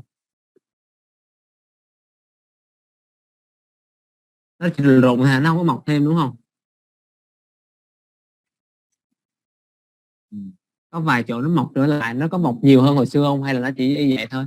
Ví dụ như cái vùng này cái vùng đùi này thấy rất là nhiều lông này. No change. No change, yeah? Hair loss. They're not clear. They may not have noticed it, but I think it's quite obvious, right? Normally people don't have hair like that at this age, unless you've been hairy all your life, So I think that's abnormal. Okay, tell us about the M protein. Your mouth, sir? Lambda IgG, yeah? Light chain, huh? Yes. Tongue is not big. Yeah? Sometimes the tongue is also big because of the amyloid deposition there. Because sometimes the light chain does get amyloid deposited as amyloid. So, but usually not so much in this condition. Okay. So you all have diagnosed, what about the neuropathy? What kind of demyelination? So usually, just sorry to interrupt. The peripheral neuropathy is interesting. It is supposed to be slowing, demyelinating, but unlike standard CIDP, there's not much conduction block, temporal dispersion. It's more like a diffuse slowing. If you're not familiar, you may even think, hey, it looks like Charcot-Marie-Tooth in the way that it's slow all over. Yes. Everything will be slow. So the 10 meters per second, no, sorry, if it's reduced by 20%, everywhere it will be reduced by 20%. You don't see this asymmetric, non-uniform slowing that is typical for CIDP. Okay, so let's go through the nerve study. What is the sensory potentials like? Sensory potentials in upper limb and lower limb. Absent. Good, good. Okay, that's consistent. Motor conduction in upper limb. In median and unknown. Yes. Prolonged latencies. Okay, what about the CMAPs? Always must give us the CMAP first. CMAP is 1.9 and 0.5. So that's so small. Yes. that it's difficult to interpret the latencies, you know. So yeah, so I would not really take the latencies too much. Unless the latencies, how high are they? What's the number?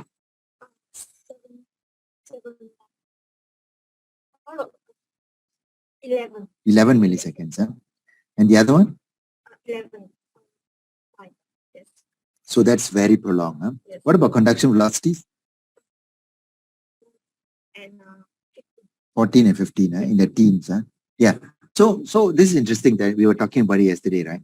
So CMAPs that are low can explain velocity drop, but there is a limit to the drop.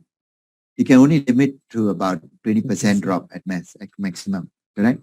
So in the upper limb, anything below 30 meters per second in the upper limb, sorry, anything below 40 meters per second in the upper limb is probably significant. This is 14 meters per second, so it's very abnormal. So it's probably significant, even though the CMAPs are low. Similarly, in the lower limbs, anything below 40 meters per second is significant in a normal CMAP. But if the CMAPs are very small, we have to bring it down and use a lower cutoff, 30 meters per second. So we will say 30 meters per second for lower limbs. So what other upper limb nerves you have? Any other nerve besides median and ulnar nerve? On the other side? Yeah, no. It is with amplitude with 2.4. Amplitude 2.4. 2.4 and 1.8. 1.8 is the amplitude, Yeah. both sides. Both. What about second point? Not Because it's so small that you cannot get a second point maybe. What's the velocity? velocity is 13 and 15. Then you should be able to get a second point, right? How do you get a velocity? Because this NCS did in out of hospital, so I checked. So you didn't take down everything, huh? Okay, distal latency, how low is it? 8.8 and 7.6. Good, so consistent. Actually, very slow and diffusely slow. Almost like if you give me these numbers by itself, you will start thinking about Charcot-Marie-Tooth. Because usually when the numbers go down so low and diffusely slow, 14 meters per second, 15 meters per second, usually we are talking about Charcot-Marie-Tooth, right? But the exception is Bohm syndrome, where the slowing can be very severe and very uniform. Do we have any nerves in the lower limbs? Yeah, cannot get. Motor nerves cannot get.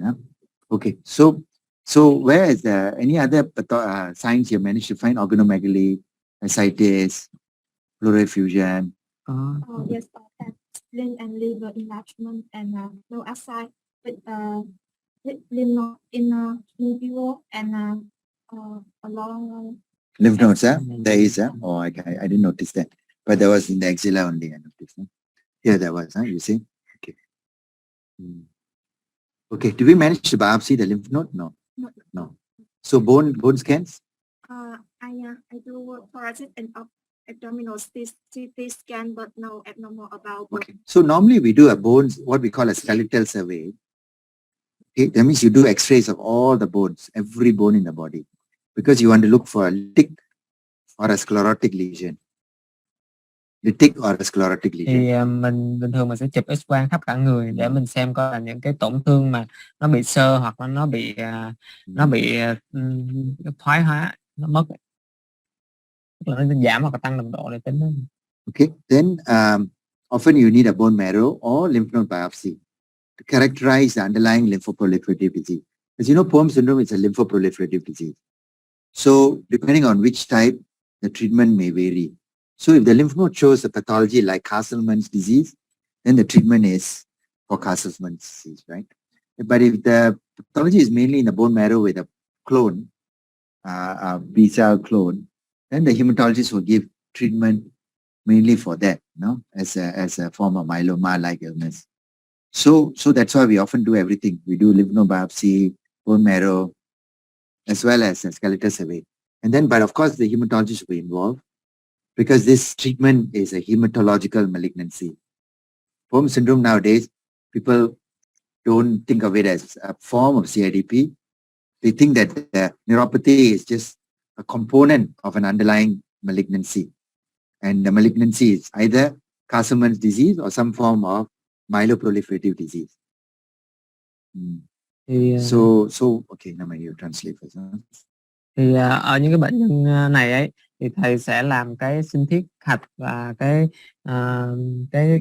tủy đồ, tại vì cái POEM này nó có rất là nhiều thể, mình xem có cái thể nào, ví dụ cái sinh thiết hạch mà nó ra cái Castleman disease ấy, cái bệnh Castleman thì sẽ điều trị theo cái bệnh Castleman, còn sinh thiết tủy mà nó ra cái dòng lympho B hoặc là những cái gì khác thì nó sẽ điều trị theo cái của bên huyết học, là tức là cái ngày nay người ta không có để cái POEM vào cái CIDP nhiều nữa, mà cái bệnh đa dây thần kinh nó chỉ là một phần của cái POEM thôi, chứ nó không phải là nó làm POEM là một phần của CIDP nữa. Okay, so tell us the rest of the things. What else have you done for him? Mình có làm gì khác không? Refer to hematologist.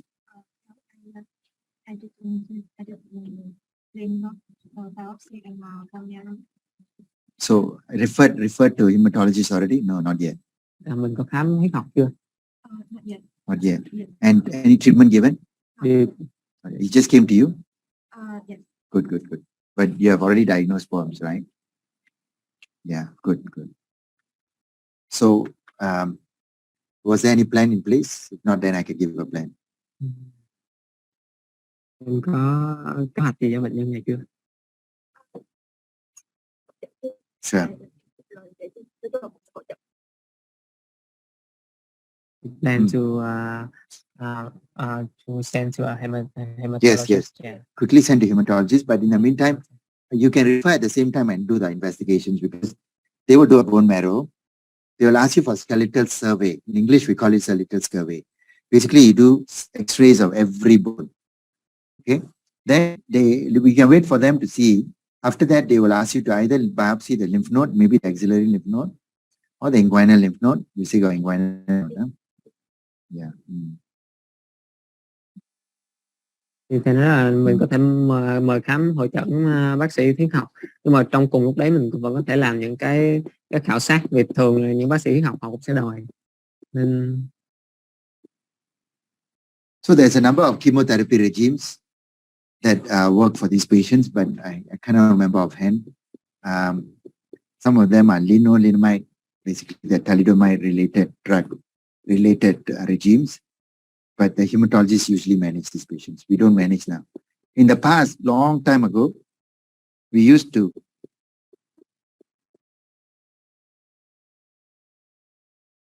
treat the patient like CIDP with IVIG, steroids and all that, but now we don't, because we don't want to contaminate the picture, complicate the picture. We send straight to the hematologist, let them start treatment, because you treat the underlying disease with whatever drugs they use. Often they use steroids plus other drugs. The neuropathy improves also. And so you have to, one diagnostic test you can do is a serum VEGF, right? VEGF. Yeah, but not necessarily must do, because it's quite clear cut here. The other workup is more important. But the diagnostic test, in the West, they often do it, is vasoactive endothelial growth factor, VEGF. vasoactive endothelial growth factor is a cytokine. It's very, very high in this condition. Then your diagnosis is confirmed. But it's not mandatory in him because it's so clear, just like our patient this morning with FSHD. Yes. When it's very clear cut, we go on and do the important things, lymph node biopsy or skeletal survey, things like that. Those are more important because you will impact on the treatment. Okay. Now, how is his PT-PDT and platelets? Now, platelets, you told me. His his coagulation profile is okay? Sorry. Coagulation profile. PT-PDT. Coagulation. Cái đông máu ấy, PTA, PTT. Cái đông máu. Because if you want, it may be this patient may be a good case to illustrate neurogenic changes. But to be honest with you, it's not ethically. Yeah. Because you don't need to do it for him. If I do it and he gets an infection and all that, it'll be a big problem. So maybe we should we do it for the next patient. Yes.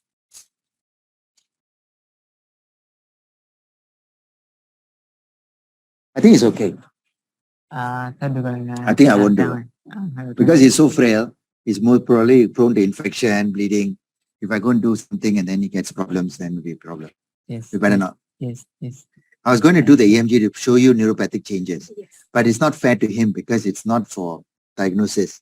Yes. It's only for teaching because the diagnosis is not based on EMG, right? So we shouldn't subject him to unnecessary EMG. Yes. Okay, shall we let him go? Yes. Any other questions? Mình có câu hỏi về bệnh nhân này không? Check the lytic bone lesions. Should I do PET or CT scan or Yeah. just X-ray? Just plain X-rays is good enough. Don't do PET scan. X-ray. Yeah, if you write that, radiologist will know skeletal survey. So it's a known khảo sát xương. So skeletal. Skeletal survey, không biết mình có cái kỹ thuật này. Basically, it's just X-ray of every bone in the body, from every bone. So it takes a while, but they will do it for you and they will read for you everything. Yes. Now, there are some places who will do a CT skeletal survey, but standard skeletal survey is good enough. PET scan, no, because it will confuse the picture. Yes. So it will show a lot of enhancements from underlying, like your lymph nodes will light up. You know, what we want to know is what is the bone showing any lytic lesion or sclerotic lesions which require radiation subsequently. Thì thường là dùng X-ray thôi, cái X-quang thôi. Đôi khi một số chỗ nó sẽ khảo sát xương bằng CT toàn bộ luôn, nhưng mà không, đối với thầy là không có cần thiết, X-ray là đủ tốt rồi. Còn cái PET scan thì nó nhiều khi nó sẽ làm rối lên, tại vì những cái hạch đồ các kiểu nó cũng sẽ sáng lên ở trên những cái bệnh nhân này. Okay, don't forget to treat his Addisonian state though, because he's hypocortisol, right? So you need to replace hydrocortisone. You are replacing it? Good. Before thyroid, right? Endocrine doctor. Yes, good. Refer to them because normally this is complex. You're going to replace the thyroid before this one, then the patient goes into adrenal crisis. Yes. Okay, sir. Yes. Okay, thanks, madam. Thank you. Very nice case. Thank you. So is he able to get on a chair? Or should we just push him on a wheelchair? Because Oh, you have? Oh, thanks. mình làm Wow. qua đây. Thank you. Wow, thank you. Looks very delicious. You're so kind. Thật nha. Rồi, coi chân lại, coi hai chân lại. Oh, this is coi the hai idea chân patient, lại. Is sensory neuropathy. neuropathy. Okay. Rồi mình nâng bệnh nhân lên. Okay. Nâng bệnh nhân You lên. should put the leg down first. Put the leg down first. Trust me. Put the leg down first, and then we'll get up. 1, 2, 3. Không đọc máu.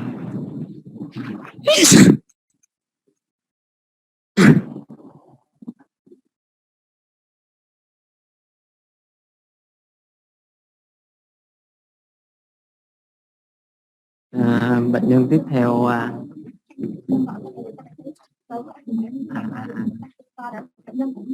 okay.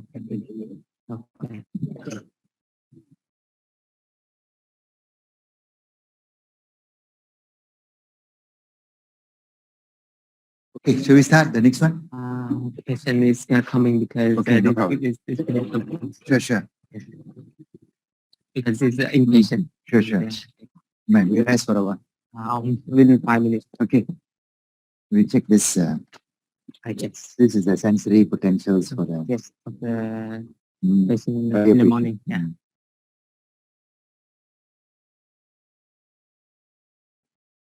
Nói gì mà mình không nói được, và giảm biên độ cảm giác It is mà correct. như là dây suro, nhiều là cái dây giữa, dây trụ. Yeah, very nice. Sensory amplitude of the Very blue nice eye. study. Yeah. Very typical because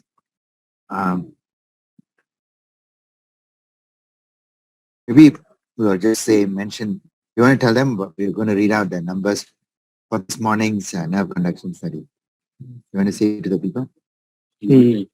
Thì ca này rất là hay, rất là điển hình, và tốt nhất là mình đọc những cái số, mình đọc những cái số và mình biết được cái kiểu của nó.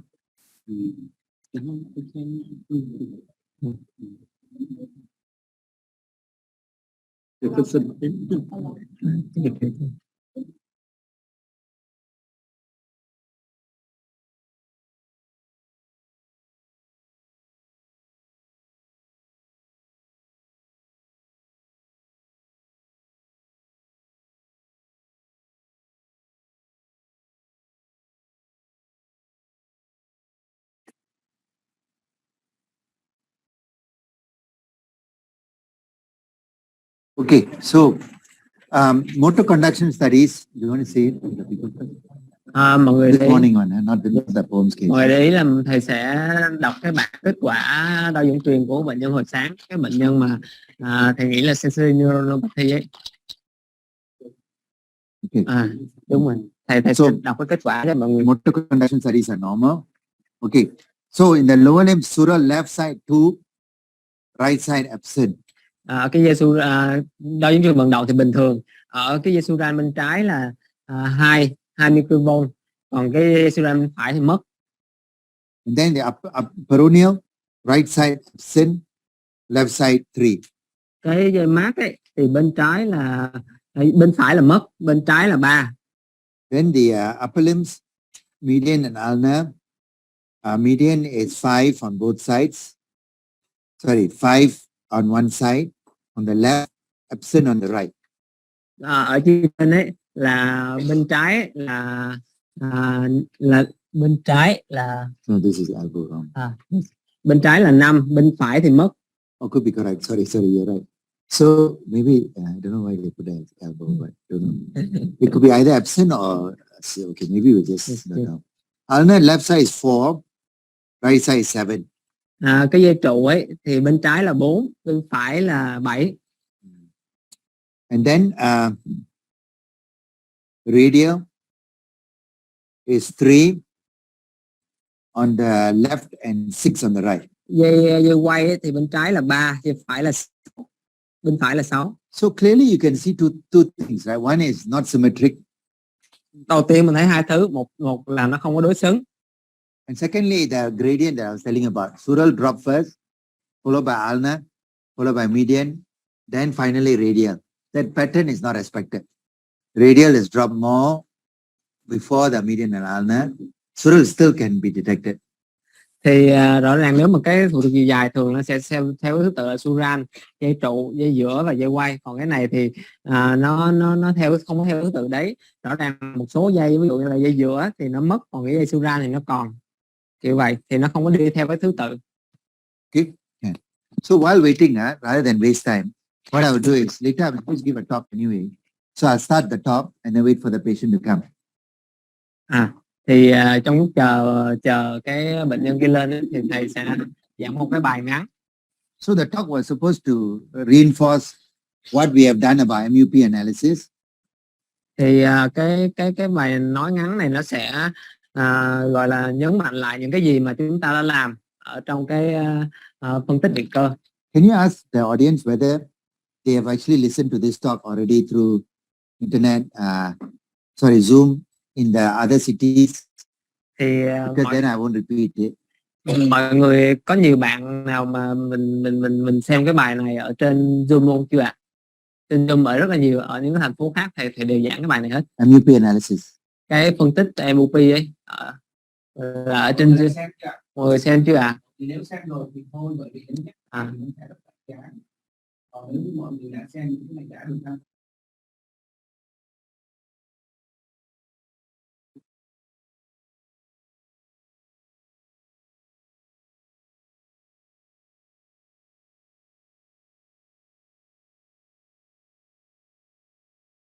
Help me with this one. Mọi người muốn nghe lại đúng không ạ? Yes or no? Yeah, they want to. No, have they listened already? No. No. Okay, good. Then we can. Because they only listen in their own city, I guess. Yes. Okay. Yes. Okay. So we start off with. Remember, we were talking about MEP analysis, right? So basically,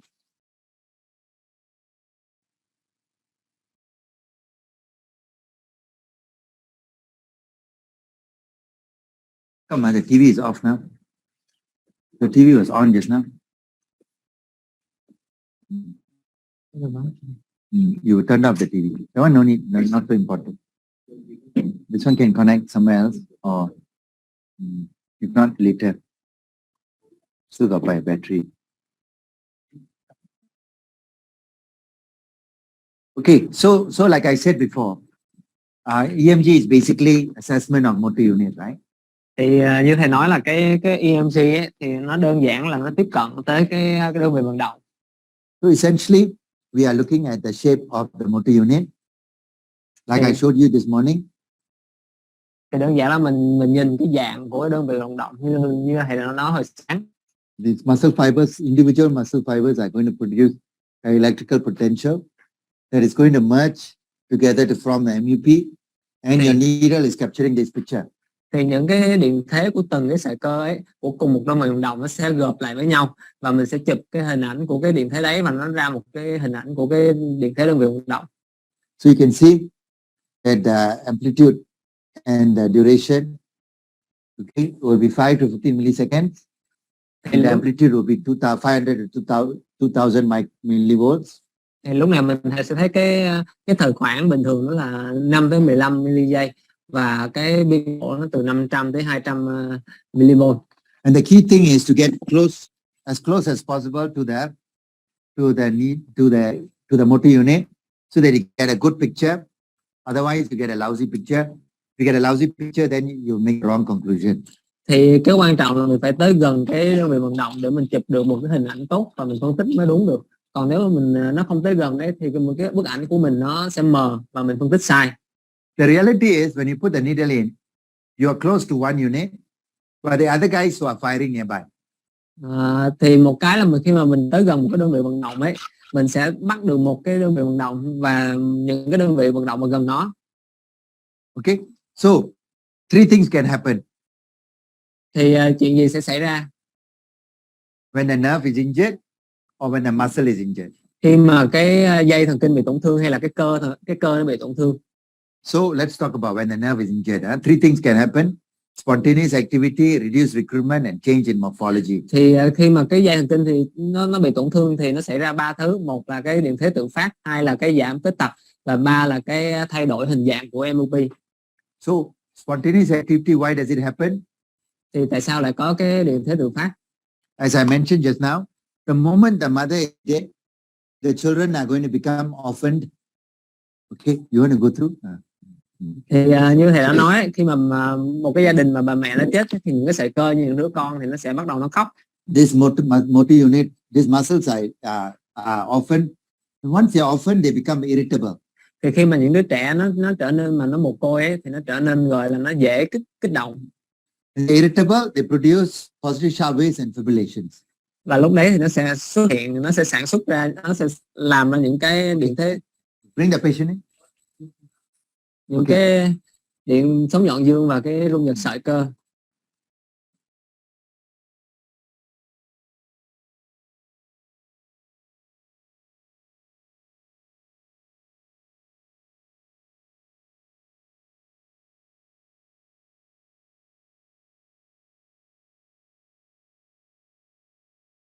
Có mặc quần đùi không? Kéo được.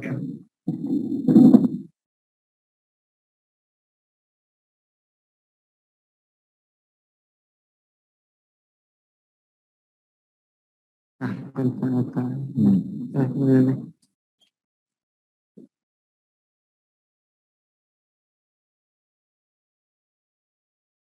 được không?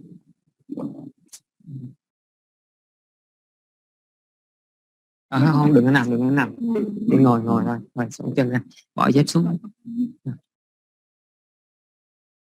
Okay, sure.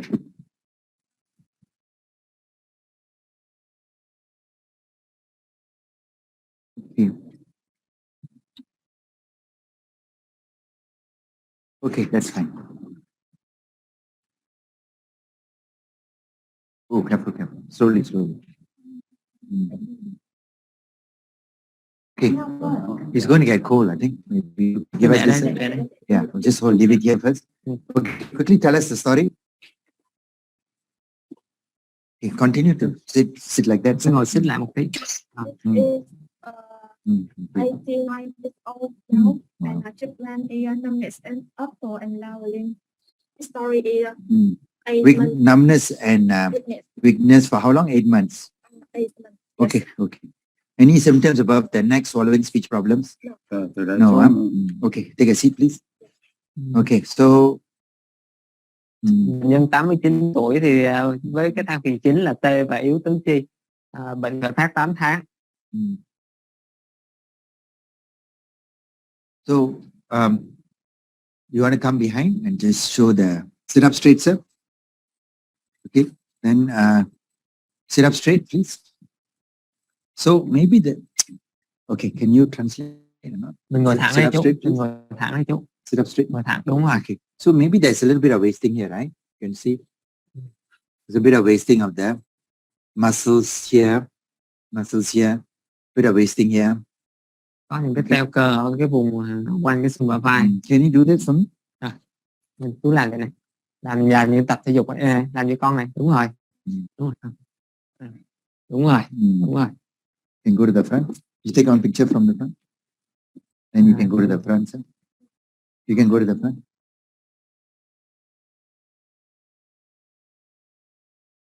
Làm vậy được không? Làm vậy. Okay, so not much wasting I can see here. Behind we saw some wasting. What about his fingers? Very minimal, huh? Minimal wasting. Turn around. Xoay lại. Maybe some here. Some wasting here. Some degree of flattening here, right? Thì có vẻ có một số cái teo cơ ở cái vùng một cái. Okay, okay. Okay, let's roll this one up and then let's look at the legs. Đúng rồi. Rồi.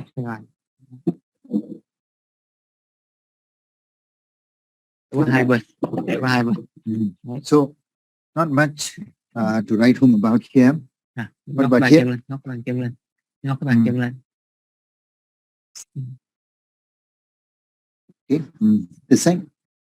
Ngóc cái bàn chân lên. Maybe the EDB is a bit wasted, huh? Yes. So small, mild degree of wasting here.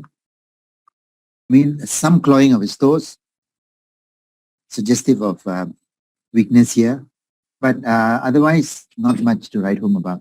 Okay, so what about the tone? Rồi, cái trương lực cơ. Tone normal. Trương lực cơ thì bình thường. Tone normal. Okay, now I'm going to do reflexes. Take some representative shots for me, please.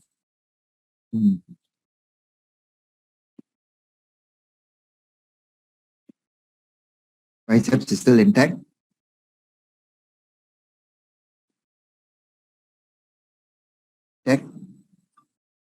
Absent.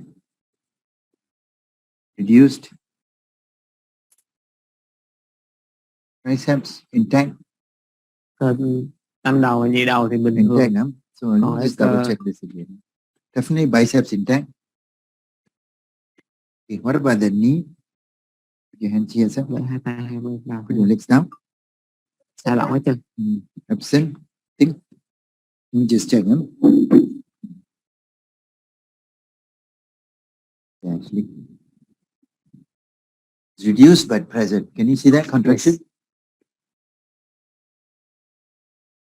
It's reduced but present, but not normal. It's reduced. This one.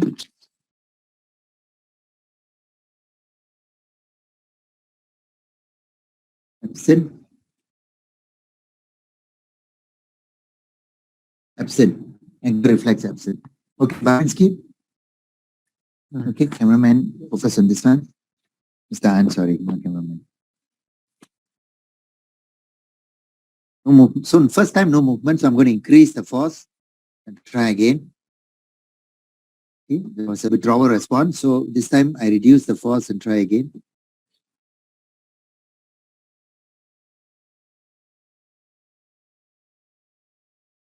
It was going up, huh? Let's try again, huh?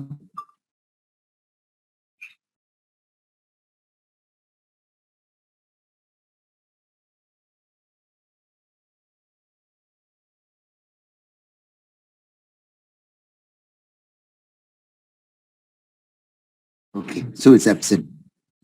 Babinski is absent or flexor. Okay. Cái So here, Babinski thì không ghi nhận. okay. No, so when there's no response, then I increase the force.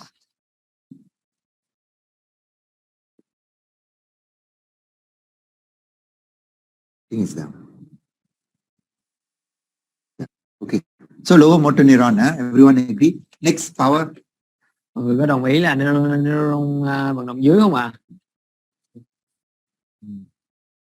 Push up your arms, sir. Tay. Push up your arms as high as you can. Nâng mạnh lên, nâng mạnh lên, nâng mạnh, nâng mạnh, nâng mạnh, nâng mạnh, nâng mạnh. Oh, very good, huh? Very strong. Rồi. Push arms, sir. Ép đè xuống, đè xuống, đè xuống, đè mạnh. Very strong. Okay. Remember to isolate them. So like we were saying this morning, many of you will be doing this. Thì then rất là nhiều bác sĩ sẽ làm như vậy. You realize that you're actually not testing the biceps alone, pectoralis as well as back muscles. So normally I tell the patient to sit up straight first. Hồi thẳng. Sit up straight and then bring the knee, the elbow up like that, and then pull. Kéo. Oh, that's normal. Pull. Kéo. Kéo. Oh, that's weak there. Pull. Kéo. Kéo. Pull. Kéo đi, kéo đi. Kéo Nothing đi. is past, normal. Okay. Push against me, sir. Đẩy ra, đẩy ra, đẩy ra. Normal. Đẩy Push ra, against me. đẩy ra, đẩy ra. Normal. Make a fist. Nắm hai bàn tay lại. Push up. Ngóc cái bàn tay lên, ngóc cái bàn tay lên. Không, nắm, vẫn nắm, ngóc. Thẳng cái Elbow tay ra. straight. Okay, this one go up. Ngóc lên, ngóc lên. Normal. Normal. Push down. Gập xuống, gập xuống, gập mạnh xuống, gập mạnh xuống. Normal. Gập mạnh xuống, gập Push mạnh down. xuống, gập mạnh xuống. Gập Down. mạnh xuống đi, gập đi. Normal. Finger straight. Duỗi thẳng mấy ngón tay ra. Duỗi mạnh ra, duỗi mạnh ra, giữ đấy. That's normal. Fingers Duỗi straight. mạnh ra, duỗi mạnh ra. That's normal. Okay. Open your fingers wide. Mở cái ngón ra, mở cái ngón ra. Mở mạnh ra, mở mạnh ra. Can you push up wide, sir? Gỡ mạnh ra, giữ đấy. Mild weakness there. Mở mạnh ra. Mild weakness there. Can you do this for me one more time, sir? One time. That's normal. Okay, now squeeze my fingers. Nắm mạnh tay lại, nắm mạnh tay lại. That's full. Bình thường, nắm mạnh tay lại, nắm mạnh tay lại. That's full. Okay, good. Then the thumb abduction. Đưa ngón cái về phía So mũi. many times it's done wrongly. So I want to emphasize this point now. So hold the hand so that he cannot use his biceps to compensate for it. And then ask him to move in this direction towards the nose. And then you push in the opposite direction. Thì cái này là dạng ngón cái. Very mild weakness only. Thì Can you translate for me? Okay. thì mình chỉ giữ cái bàn tay để bệnh nhân không có dùng cái cẳng tay để tạo lực cho cái ngón cái. Very normal. Huh? Good. Can you hold on to the sides? Okay, lift up this one. Nâng cái đùi lên, nâng cái đùi lên. Nâng cái đùi, không cái đùi kia kìa. Up. Nâng mạnh One, lên, mạnh lên, two, mạnh lên, mạnh lên, three, mạnh up. lên, mạnh. Okay, 4. Up. Nâng mạnh lên, nâng mạnh lên, nâng mạnh lên. 4. Push down. Rồi, đè xuống, đè xuống, đè xuống. About 4. Rồi, đè xuống, đè xuống, đè xuống. About 4. Push out for me. Rồi, dạng hai cái đùi ra. Dạng mở hai cái đùi ra, đúng rồi. Mở hai cái đùi ra. About 4 also. Rồi, ép hai đùi lại, ép hai đùi lại, ép hai đùi, ép mạnh lại. Number 4 also. Rồi. Can you straighten your knee?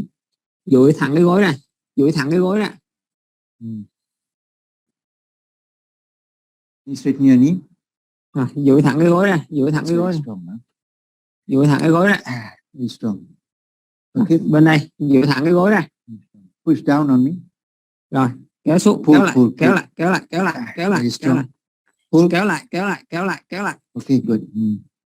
Bring the foot up. Rồi, nâng cái bàn chân lên, ngóc cái bàn chân lên, ngóc cái bàn chân, ngóc mạnh lên, ngóc mạnh lên. Oh, that's weakness. Again, like this morning we were saying, if you push like this, it looks normal, right? But if you go in the right direction, you notice that there is Nếu mình để thẳng ấy thì mild nhìn nó như weakness, bình thường. grade 4. Nhưng mà mình làm đúng theo cái chiều của nó, mình sẽ thấy bệnh nhân yếu nhẹ.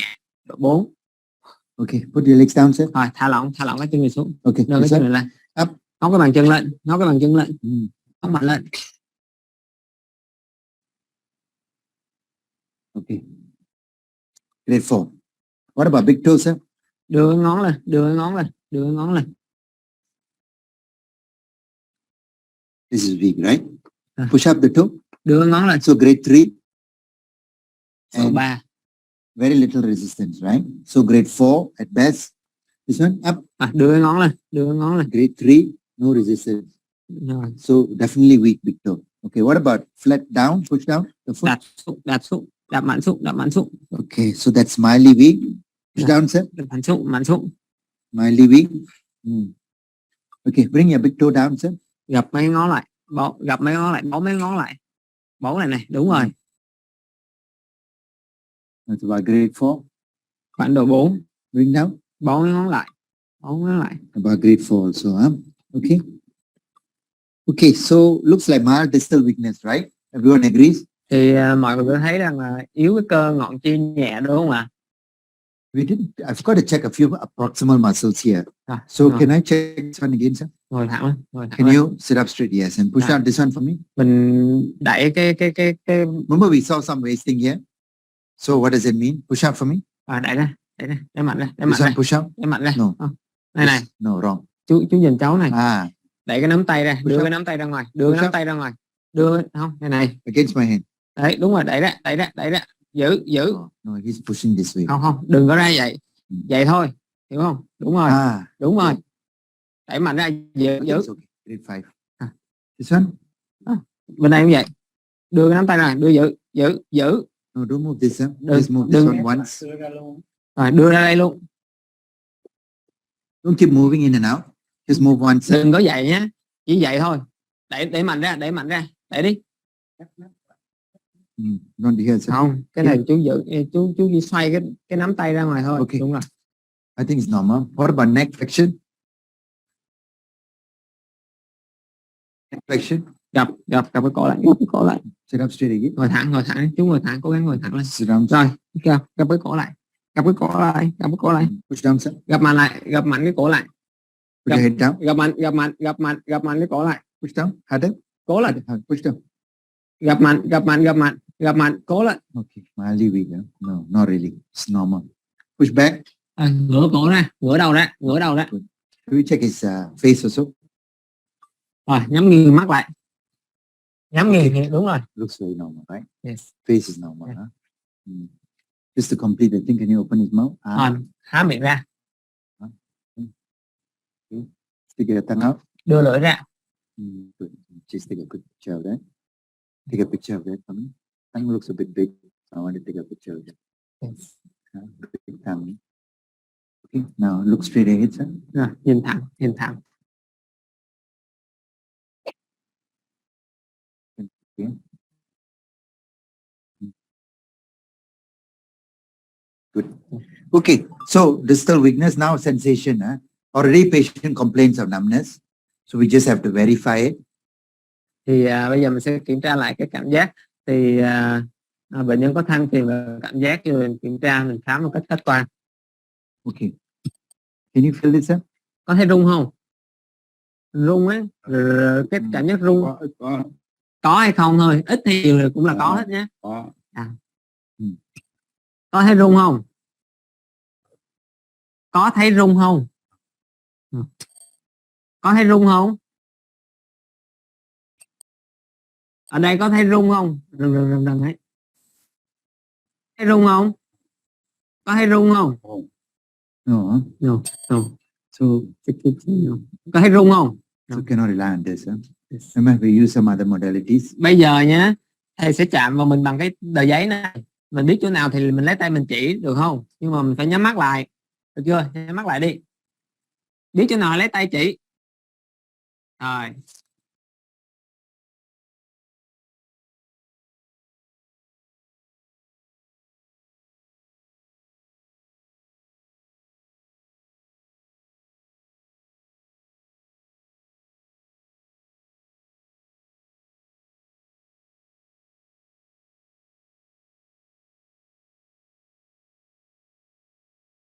Okay, it looks like you can't feel it, but we better confirm it. You said that I'm touching different parts, including the hands and feet. Thì mình thầy không có chỉ chạm vào mặt đâu, thầy sẽ chạm rất là nhiều chỗ nhé. Mình biết chỗ nào mình lấy tay mình chỉ. Ví dụ mình cảm giác ở tay thì mình lấy cái tay này mình chỉ qua tay kia, được không nhá? Rồi nhắm mắt lại, biết chỗ nào thì lấy tay chỉ đi.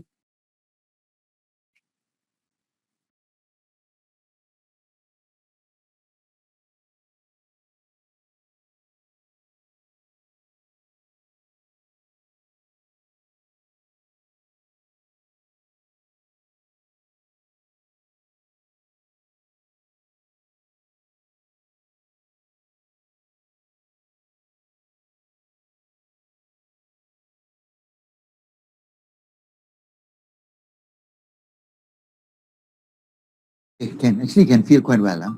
Yes. So let's see. Can you ask him where is his numbness now? Bây giờ chỗ nào tê? Hiện tại chỗ nào tê? Tê giáo hại cẳng này xuống luôn các bạn. Là toàn bộ cái chân luôn, trong đây có tê không? Không tê. Fingertips anything? Xuống dưới. Đầu tay ấy, đầu ngón tay có tê không? Yes, Fingertips. Okay, then the legs where the toes. Tay rồi có cẳng gì hết. Cái chân này, cái đầu ngón chân nó có tê không? Tê hết, hai bên cẳng tê hết. Yes, Okay, so does he know this feeling? Mình có cảm giác này đau không? Sharp, right? Nhọn. Sharp. Có thấy nhọn không? Yes. Sharp, right? Is it sharp? Cái này là nhọn nha, có thấy nhọn không? Okay. Yes. Does it feel sharp here? Chỗ đó có nhọn không? Yes. Same as that? Ở trên đây với dưới đây có giống nhau không? Cảm giác có giống nhau hay không? Nó bằng nhau không? Hay là cái nào nhẹ hơn? No. The same. Same? Chỗ đấy có giống nhau không? The same. Same. What about this one? Chỗ này có giống nhau không? Chỗ đấy Giống nhau luôn. cũng giống nhau luôn hả? Same. The same. So then you ask him, Ken, why is it same if he's saying none? Thì we are confused. mình nói mình tê ở cái đầu ngón tay mà, đúng không? Thì sao mà thầy chích vào nó lại giống nhau được? Nó tê thì nó mới giảm cảm giác chứ. Nó có sao mà giống nhau? Cảm giác đây với đây nó có giống nhau hay không? Cái nào vẫn giống nhau hả? Có cái nào mà cảm giác đau hơn không? Cái này thì cái nó ấy mạnh vô hơi đau hơn chút thôi. Hả? Rồi mình để lại nhé, cái nào đau hơn thì nó đau hơn, cái nào giảm thì nó giảm nhé, được chưa? Mình nghĩ cho kỹ rồi mình nói với bác sĩ nhé. Okay. Rồi. This one? Rồi ở đây nhé. Rồi ở đây cái nào đau hơn? The same. Same, here? Chỗ đấy thì sao? Chỗ đấy với trên đây có giống nhau không? Giống nhau hả? Ở đấy với ở đây mình nghĩ kỹ đây có giống không? Có cái nào khác gì nhau không? Giống vậy. Same. Ở đây thì sao? Same, Same. So we are in trouble, right? Yeah. Because his deficits are very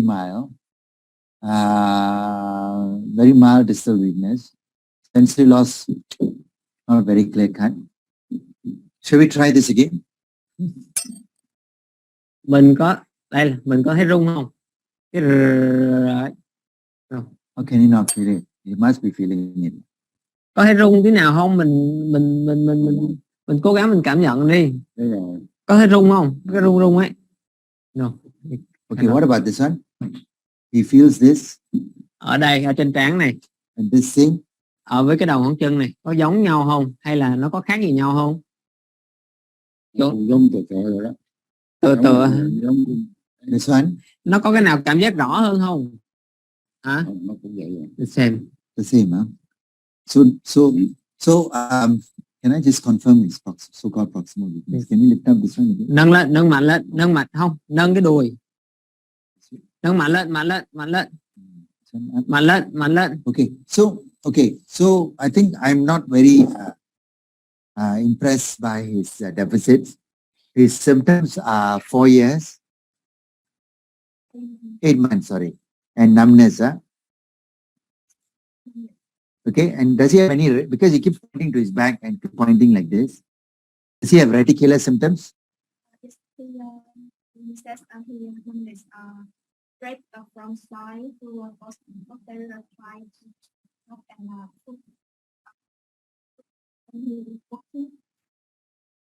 Then during that time, is he complaining of finger numbness? the numbness 6 months ago. So this cannot explain his finger numbness, right? Yes. This is 8 months, is it? Cái This one này, 8 months. cái này 8 This tháng. month. This finger numbness, is it associated with reticular symptoms? Can you ask him? Bây giờ cái tê tay này mình có tê gì ở trên đây xuống không? Hay là chỉ tê ở bàn tay thôi? Cái này không có tê ở tay. Only numbness in the hand. No, shooting. Yeah, no shooting. Is the numbness in the hand and the feet similar or different? Cái nào cũng tê từ nó lên. Không, từ từ, khoan, nghe câu hỏi này. Cái tê ở bàn tay này với cái tê ở cái chân này, nó có cái kiểu tê nó có giống nhau không hay là cái tê khác? Cũng tê vậy đó. Cũng tê với nhau. The hand and the foot is the same numbness. Okay, good. Let him lie down so he can rest while we talk. Yes. Anything else that we need to examine? I think we have done the examination, right? Okay, can you let him lie down? Okay, so I think the important diagnosis here is it truly a peripheral neuropathy, or does he have two common conditions that are often coexist? Like, for example, cervical radiculopathy and lumbar radiculopathy coexist. Lumbar radiculopathy and carpal tunnel syndrome coexist, right? So we have to consider that. The other possibility is that it's a peripheral neuropathy is the other thing. Okay. So you want to translate that one? I just want to check, double check. Hiện tại thì một ấy là mình phải xác nhận lại là bệnh nhân có bệnh đa dây thần kinh hay là hai cái bệnh rất thường gặp mà nó phối hợp lại. Ví dụ như là bệnh chèn ép rễ dây thần kinh chi dưới kèm với lại cái hội chứng ống cổ tay hai bên là hai cái bệnh rất là hay gặp. Có nó phối hợp với nhau hay là không, hay là một cái bệnh thần kinh đa dây thần kinh ngoại biên. Okay. 1, 2, 3, 4, 6, 7, 8, 9. And this sure that I am not missing.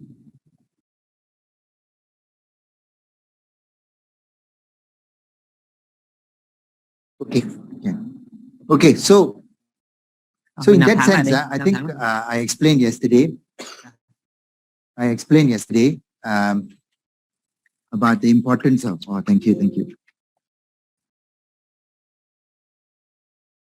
I explained yesterday that between radicular disease and nerve disease, the nerve conduction studies are very useful because in nerve conduction studies, your sensory potentials will drop in areas of numbness because the nerve is injured by the neuropathy.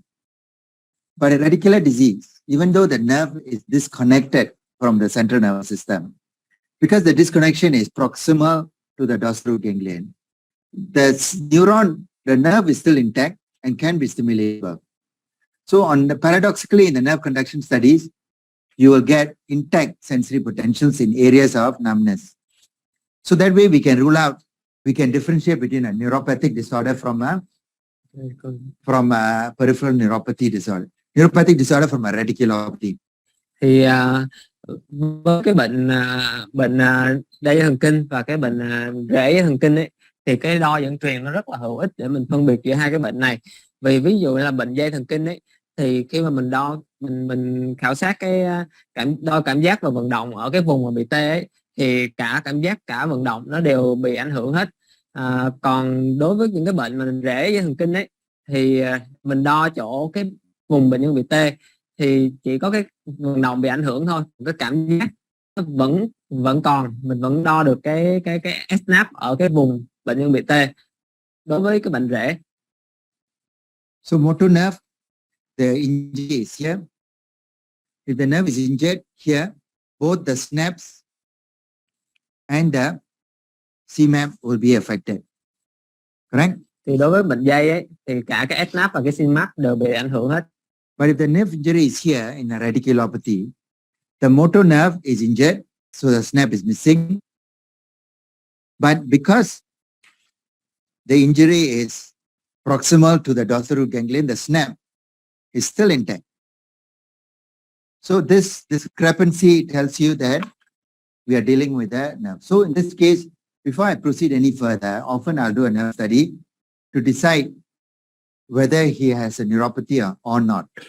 Because even if he, thì như thầy vẽ, nếu mà bị bệnh rễ ấy, thì cái tổn thương nó cái CMAP sẽ bị ảnh hưởng, nhưng mà cái SNAP nó vẫn còn, do cái tổn thương nó ở gần cái trung ương hơn so với lại cái hạch, so với lại cái tế bào thần kinh, nên khi mà mình đo cái SNAP thì nó vẫn còn dù bệnh nhân bị tê cái vùng đấy.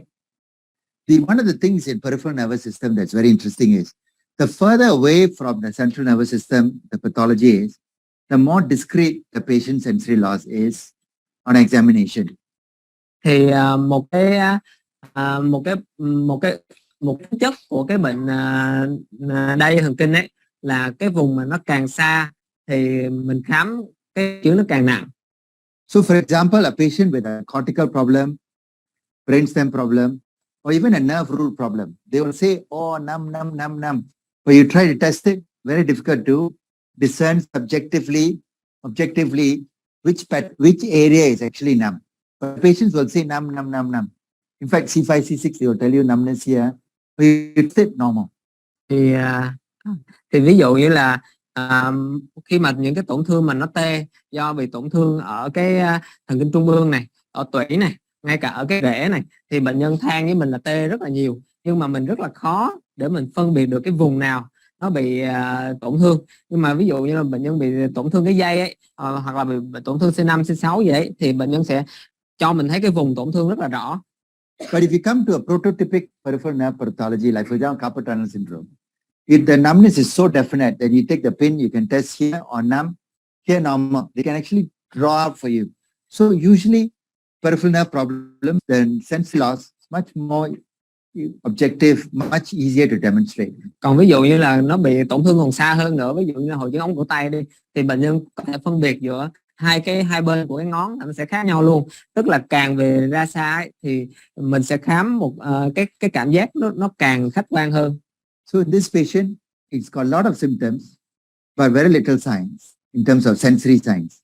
So I'm just wondering whether bilateral L5 S1 sort of radiculopathy, because you know he does have distal weakness of the toe and all that, whether there is overlapping sort of radiculopathy and that's why he's got numbness both sides, and then his finger numbness is possibly some unrelated cause.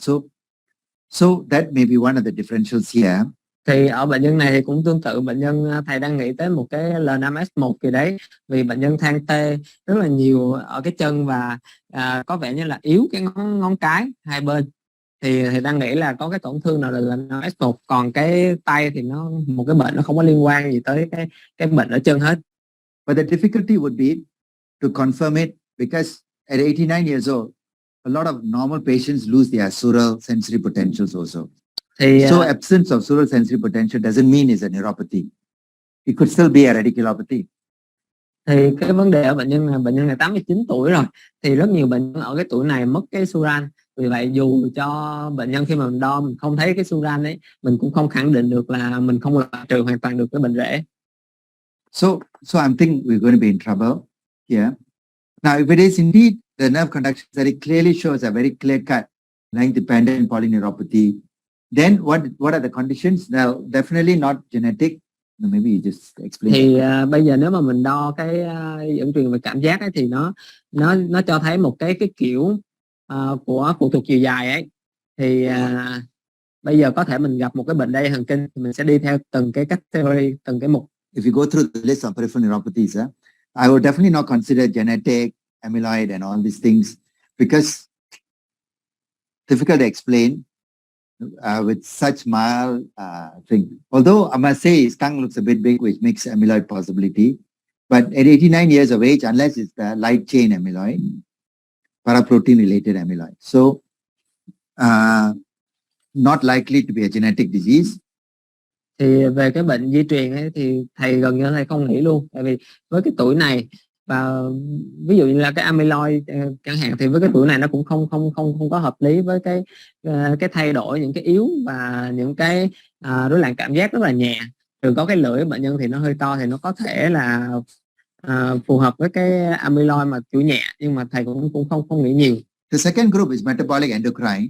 That I will seriously consider because diabetes, hypothyroidism, renal failure, B12 deficiency causes this kind of lots of symptoms, lots of complaints, but not much deficit. Thì cái nhóm tiếp theo là cái nhóm chuyển hóa, thì trong đó có đái tháo đường này, nhược giáp này, bệnh thận này, thiếu B12 này. Thì những cái bệnh này có khả năng vì bệnh nhân than rất là nhiều triệu chứng, nhưng mà thì mình khám thì nó lại ra rất là ít. Thì những cái bệnh hóa thì nó gây ra cái bệnh kiểu này. So I'll definitely ask for HbA1c, renal function, thyroid function, okay, B12 levels. I'll definitely ask for this. Then the next group is neoplastic, paraneoplastic, out. Inflammatory, CIDP doesn't look like this, to be honest. No proximal weakness, upper limb reflexes were still relatively intact, knee reflex still present. So CIDP doesn't look like this. But like I said, light chain amyloidosis possible. So light chain amyloid, for that we will ask for paraprotein. Thì những cái nhóm khác như nhóm cận ung thì thầy không nghĩ.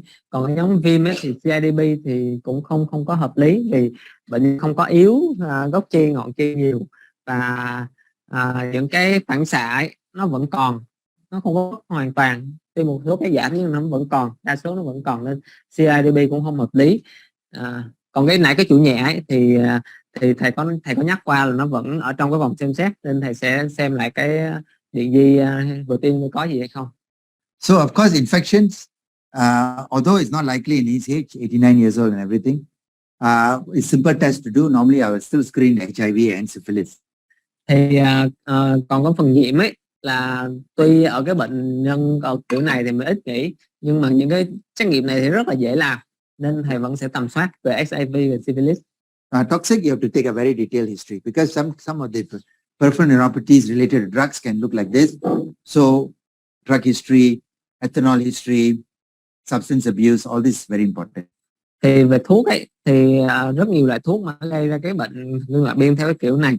Vì vậy mình phải khai thác kỹ, rất là kỹ về cái tiền căn về dùng thuốc này, về lạm dụng chất này, về uống rượu này. And then because I'm not sure about the nerve studies being able to differentiate between peripheral neuropathy and radiculopathy, and the symptoms suggest like spinal stenosis, the way she's saying, walk more, get more numbness, radicular. I probably will, in this particular case, actually do MRI, lumbar spine, thì, in addition to all of these tests. Thì với bệnh nhân này, ví dụ như là bạn Trang có khai thác là cái T này bệnh nhân từ đùi cho xuống mà nó tăng khi bệnh nhân đi lại, thì nó giống như là có một cái vấn đề nào đấy ở cái phần cột sống, thì thầy sẽ làm cái MRI thắt lưng và cùng. But the first test will still be NCS. Và nhưng mà tuy nhiên cái test đầu tiên vẫn là cái đo dẫn truyền thần kinh. So tell us the sensory, sural sensory potentials, please. 5, huh? Okay, so to me, 5 in an 89-year-old man rules out peripheral neuropathy.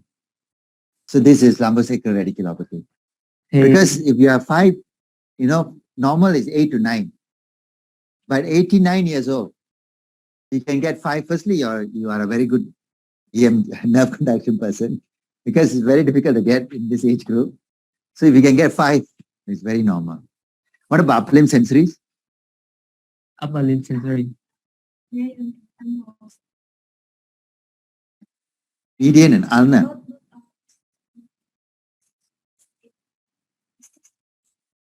But a median, I can expect it to be absent because maybe it's got carpal tunnel syndrome. But why ulnar is absent? And let's check his fingers again. Can we take the pin? Sorry, I'm being very lazy now.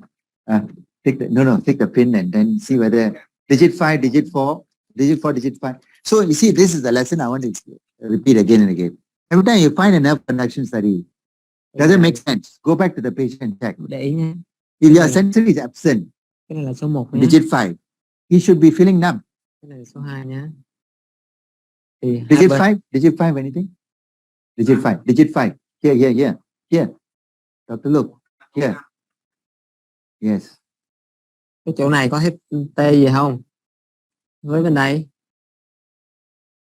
có khác gì nhau không? Compared to his forehead or chest, Trên đây này, dưới đây này, moment to let the hand slip.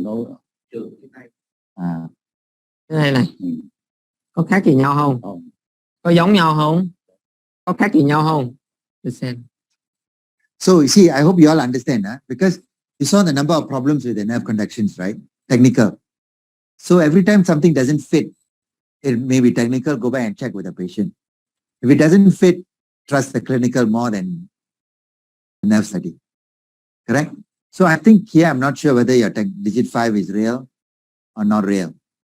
Not sure. And then even that patient that we saw earlier on, the patient with a sensory neuropathy, even though he is mild, we could still detect numbness, right? Here he says no numbness. So try the other hand, digit 5 and then digit 1. Chỗ này này, cái chỗ này này. Hai bên này có khác gì nhau không? Có khác gì nhau No, không? but both should be the same because he's absent The both same. sides. But you compare with that. Yes.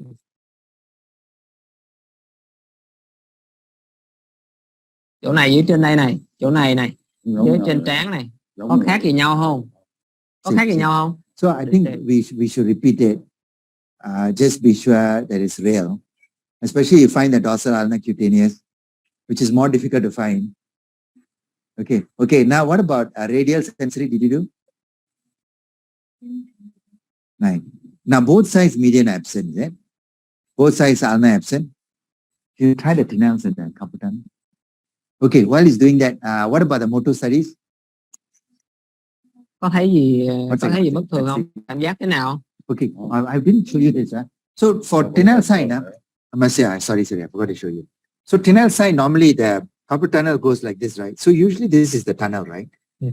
But the way you tap is that you normally I put 2 or 3 fingers and I tap like this. And I don't really tap in one spot. I just move around. And then I don't tell the patient what he's supposed to tell me. I just say, hey, what's happening? What is happening? And the real patients will tell you, oh, doctor, pain. And I can feel some short electric current here. The real ones. The others will say all kind of things. But of course, if you tell them, when I tap here, you feel something, even yourself, you'll start feeling. Feel something. You can try yourself. You tap here and you start thinking, oh, there's something there. So don't suggest them. Just tap here and ask them what is happening. You know, if it's negative, they'll say pain here, doctor. That's it. But positive, they'll say, doctor, I can feel current shooting forward. Okay, anything, sir? Có gì xảy ra không? Yes, huh? He has. So he has carpal tunnel then. Huh? So that was good, right? Because I didn't say anything. I asked him what's happened. He says this finger, right? Yes. Okay, very nice. Okay, thank you. He solved my problem. Okay. Okay, here. Có chuyện gì xảy ra không? Good. So I think that explains the median, but ulnar may be technical because unless he's got both, but I don't think you can have ulnar neuropathy so severe as to.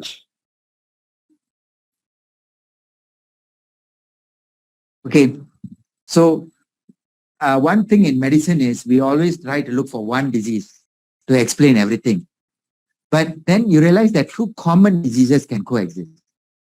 So for example, we always talk about, you want to explain that first? That's an important concept. Lúc mà khi mà mình đi làm ấy thì thường mình sẽ cố gắng mình tìm một cái bệnh nào mà nó thể giải quyết hết toàn bộ những cái vấn đề xuất hiện cho bệnh nhân. Nhưng mà đôi khi mình nên nhớ rằng những cái bệnh mà rất là hay gặp nó có thể xuất hiện cùng một lúc. So 2 common diseases. For example, you know, in the textbook they always say, what are the causes of a plantar that is outgoing, Babinski, and ankle jerk absent? Thì Ví dụ như là trong sách người ta có đề cập là cái nguyên nhân nào mà nó làm cho cái Babinski nó dương tính và cái phản xạ gót nó mất. So it used to be like a favorite MCQ question in the exams because they will talk about all the rare diseases like subacute combined degeneration of the cord, Davis dorsalis, Friedreich's ataxia, amyotrophic ALS. ALS is not that uncommon, but you know. Yes. So these are the rare diseases, right? Thì thường thì nhiều người sẽ nghĩ tới những cái bệnh rất là hiếm gặp, ví dụ như là Friedreich's ataxia này, hay là những cái bệnh trong vận động gì đấy, vừa có nó trên vừa nó dưới. But the commonest cause for ankle jack being absent and Babinski being present is a diabetic patient who got a stroke. Thì nhưng mà thật ra là cái nguyên nhân mà hay gặp nhất để cho cái Babinski nó dương tính và mất cái phản xạ là bệnh nhân đột quỵ mà có đái tháo đường. So why are you allowed to have two diagnoses then, but other places we always look for one diagnosis? Well, the principle is that when you say two diagnoses, you're talking about the probability of this times by the probability of that. Yes. Remember in statistics we learned that, right? If you have two disorders to explain one phenomenon, this times this, then you will be at that.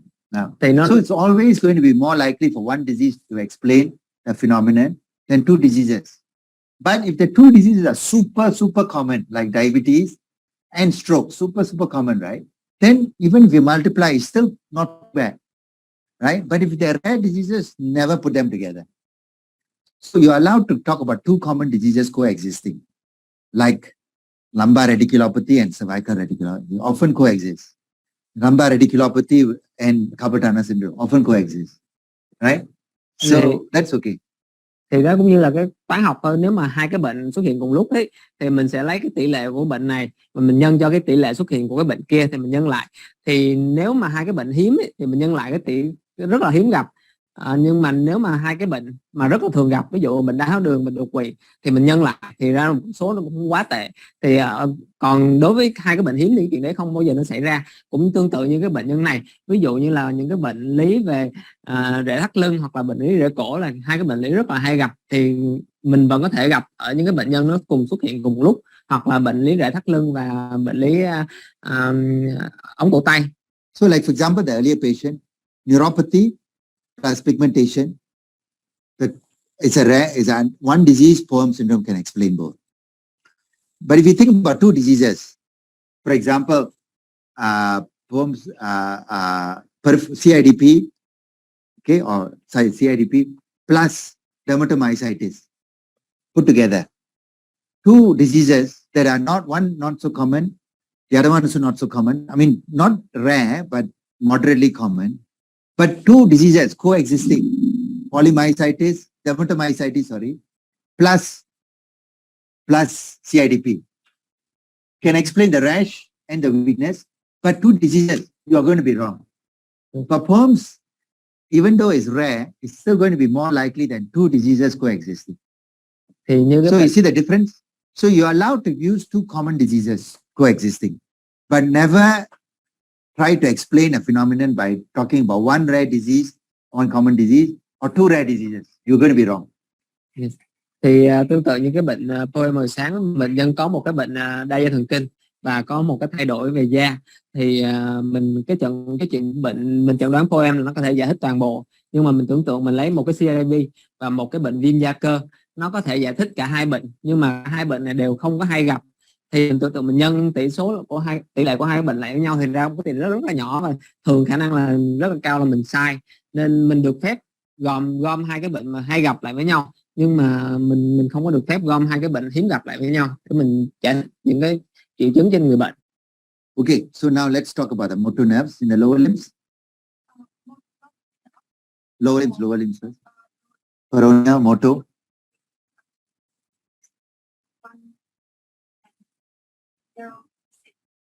1.2 and 0.6. Yes.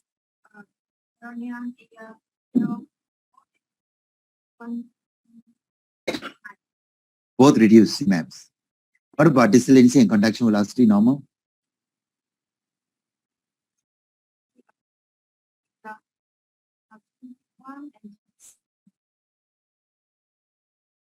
Sure. And then the other one?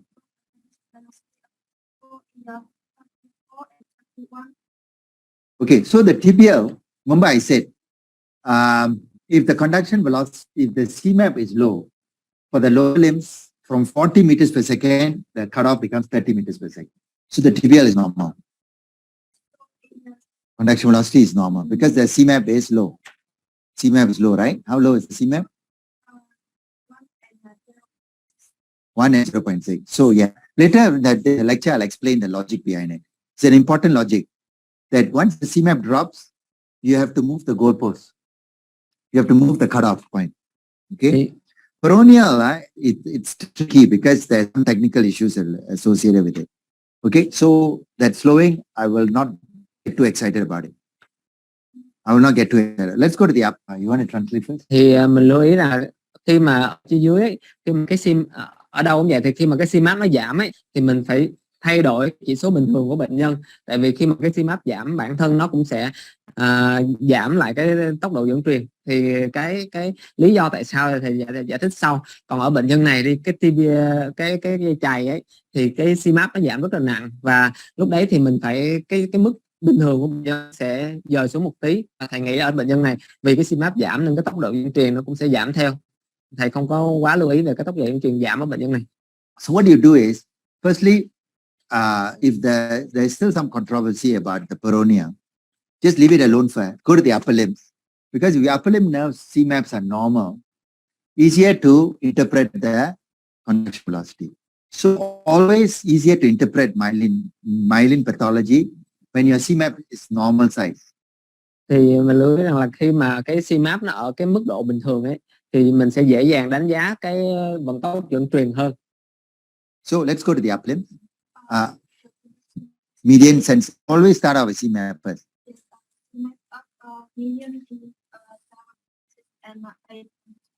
So it's a good median Cmaps. Okay, and then the distal latency and conduction velocities. That's because of carpal tunnel syndrome. Okay, good. Then the conduction velocities. 42. So not too bad because there is some conduct. Whenever there is carpal tunnel syndrome, we accept a little bit of demyelination proximal to the joint. Okay. Then F wave for median nerve. F latency. Latency. 38.2. It's slightly prolonged, but distal latency is prolonged. So you must take into that account when you're measuring F latency. Yes. Because F latency includes your distal latency, no? Yes. Because it's measured across that much. So do we need to translate all of that? Thì mình lưu ý rằng là cái latency ở ngoại biên của mình nó đang giảm, thì cái sóng cái latency của sóng F nó có bao gồm cái latency ở cái ngoại biên này nữa, nên nó kéo dài, nó kéo dài. Thì mình lưu ý là khi mình làm cái sóng F ấy, mình nên bao gồm cái kéo dài của cái thần kinh của cái phần ngoại biên này. Okay, what about ulnar? Good. Okay, and the latency? 3. So normal, right? Conduction velocity? 50, yeah? Okay, good, good. So I want to explain to you. Then the F latency for ulnar is normal.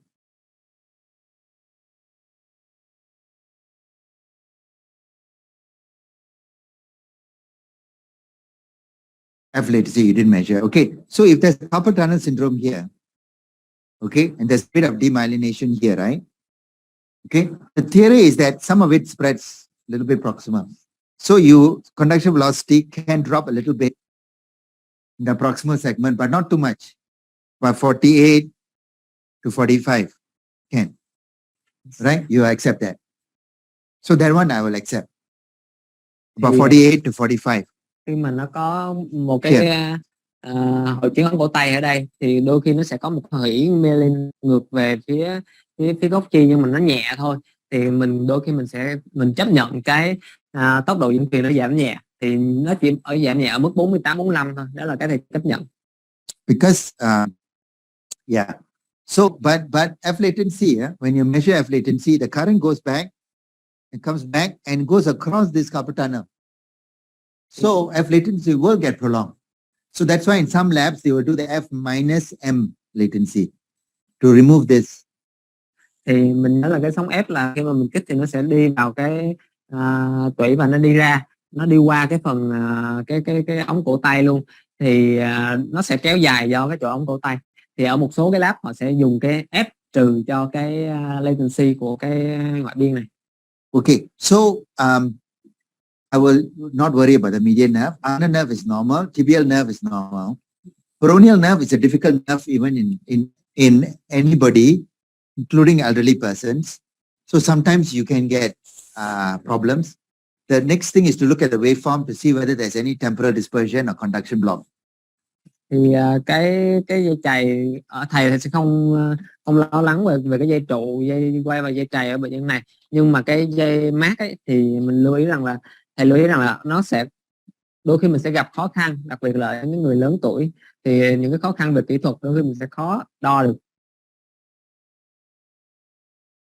Let's look at the peroneal waveforms. Mình sẽ tìm là mình sẽ xem cái dạng của cái sóng, xem cái dạng của cái sóng. Okay, let peroneal 5.7, 1.9, 1.2, 1.2. What's the velocity at 26? Yeah. Okay. So what about the right peroneal? Right peroneal is right. So this one is, you see the waveform is so messy. Yeah, so and then the waveform is so small that I wouldn't interpret the velocity. In fact, yeah. So I think all over the world, especially in America, people are finding that, you know, if you're not strict with your diagnosis of CIDP, it's quite easy to overdiagnose CIDP. So firstly, must go clinical. Firstly, proximal weakness, significant loss of reflexes, you know, then you clinically must suspect first. And the nerve conduction study must be clearly demyelinating. Here, I'm not so convinced. Because he's an 89-year-old man. 89-year-old man, you are entitled to have some slowing, some. So I don't think this is CIDP. I don't think so. It's a block, conduction No, block. not. I think it's technical. But what is that? Velocity of that? You can. Because as you grow older, especially with the temperature, skin temperature is poor. So a lot of technical problems. So I wouldn't really overcall this. So we are generally very conservative with diagnosis of CIDP. You have to prove to me beyond a shadow of doubt that there is slowing. Then I will accept it. So this one 2.5, 0.7. Yeah, multiple reasons. Temperature control as we grow older. As we grow older, 89 years old is very old, you know, actually. Yes. Most 89 patients are not like this. So a lot of times you can accept. So I would turn around and say, why don't you look at the median, ulnar, and the tibia? They're all normal. So how can they all be normal in a patient with CIDP? So you shouldn't be, you know what's confirmatory bias? It means you are only looking at the abnormal findings. Yes. Okay, but the tibial, median, and ulnar are normal, except for carpal tunnel syndrome. So why ignore the normal and only pay attention to one peroneal? And peroneal motor study in the older patient is prone to a lot of artifacts and age-related problems. Thì So therefore, I wouldn't really take cái dây mát too much. của hai bên những người lớn tuổi ấy, thì mình rất là dễ gặp những cái vấn đề về kỹ thuật, và mình lưu ý rằng là đôi khi mình sẽ chẩn đoán quá cái CIDP và mình chỉ tập trung vào những cái bất thường thôi, còn những cái bình thường ở bệnh nhân này, ví dụ như là dây giữa, dây trụ, dây chày ấy, thì những cái dây đấy nó bình thường thì mình không tập trung vào đó nói để mình loại trừ cái CIDP, mình tập trung vào cái dây mát.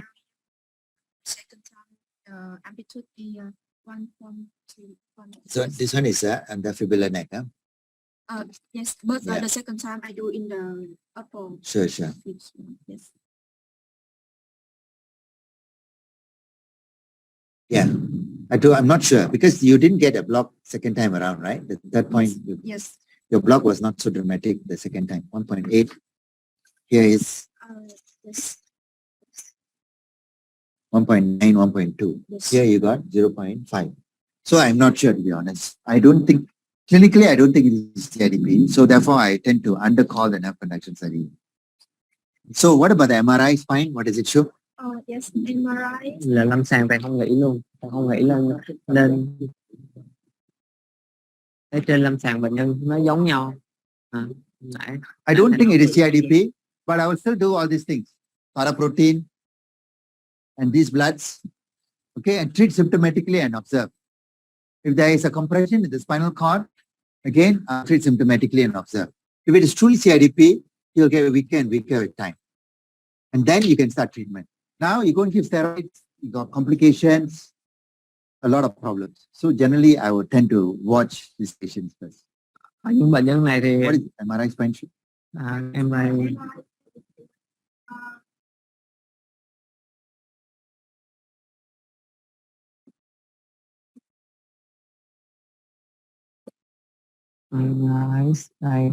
I have an analysis of L3, L4, and L5, L5.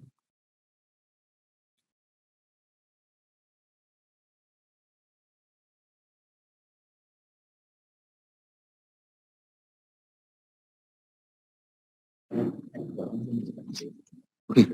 So I think this protein also you have to take in. You must be careful because as we grow older, and if there is compression, the protein can be raised. So I'm not sure why the protein is also raised. I don't know. Thì với cái dịch não tủy này thì có thấy rõ ràng là cái protein nó tăng, nhưng mà thầy lưu ý rằng là ở bệnh nhân già và nó có cái chèn ép vô trong cái rễ nên Should we không có chắc. try see whether can get any motor studies for him? See whether got artifacts or not.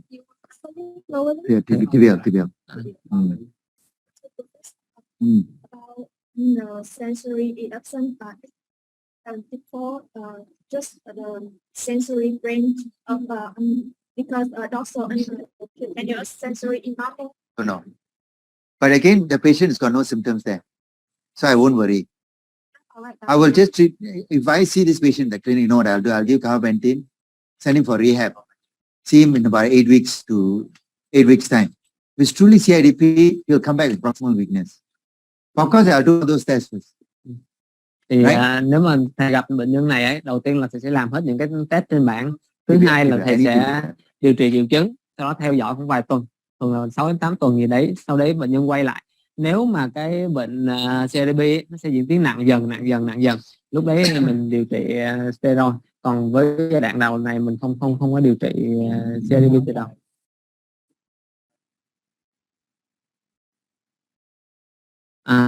Tức là bệnh nhân mình là đã truyền corticosteroid 3 ngày ra, 1 gram một ngày đúng không?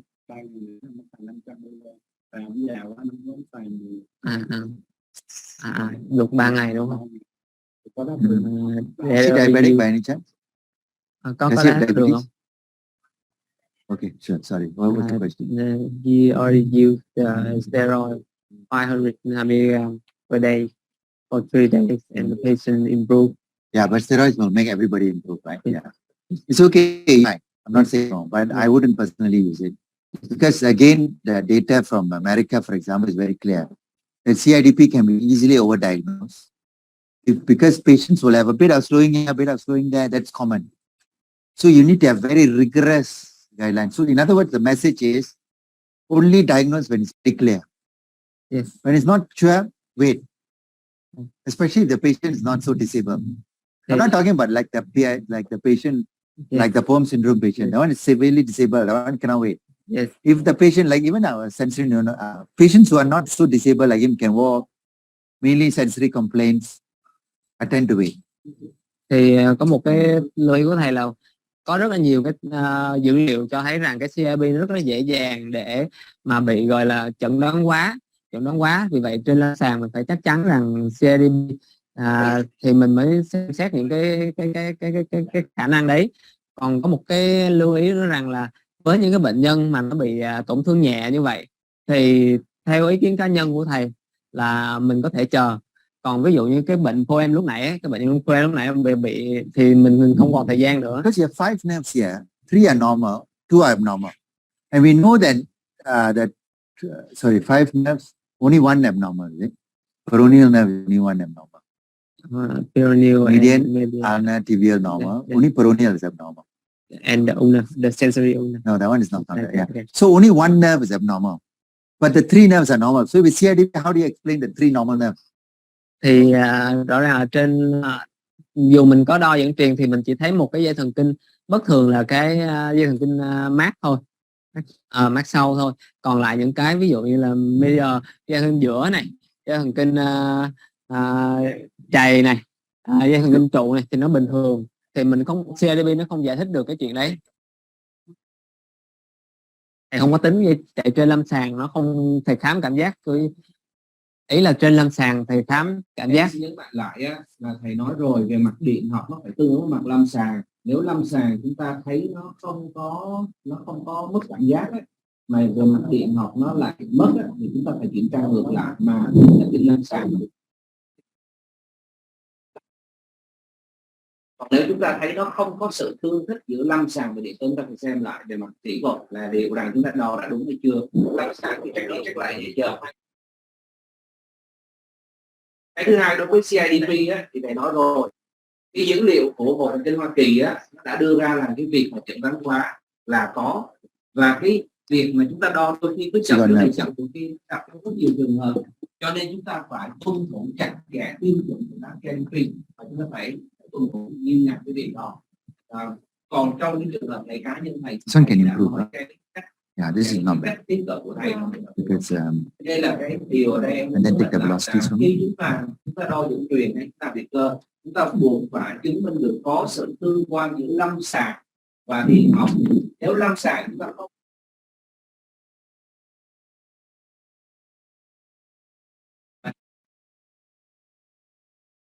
generally try to, whenever you want to call a demyelination, always try to find a nerve that is at least only partially moderately affected. Severely affected nerve, you're going to get in trouble. You'll get all kind of artifacts because of various reasons, technical as well as biological artifacts. Đấy, thì thầy nhớ mình lại cái việc mà nhiễu á. So like for example, về mặt kỹ thuật, rồi nhiễu cả về mặt môi trường, rồi rất nhiều các cái thứ khác. Mà thật ra cái điều này thầy đã thấy rất nhiều ở các cái quốc gia kiểu như Việt Nam của mình rồi, cho nên rất cẩn thận cái câu chuyện là chỉ dựa vào kết quả điện học mà đưa ra kết luận. This 0.9 is actually abnormal. But in spite of that, latency is 4.94, still okay. Conduction velocity is still above 30, still acceptable. So, and then of course in tibial nerve, we accept a bit of drop because the second point is always very deep, so always will be smaller. So this is a normal nerve, right? So let's try peroneal. Yeah. Peroneal, the one that she has difficulty with. Yeah, yeah, can do any sign, peroneal.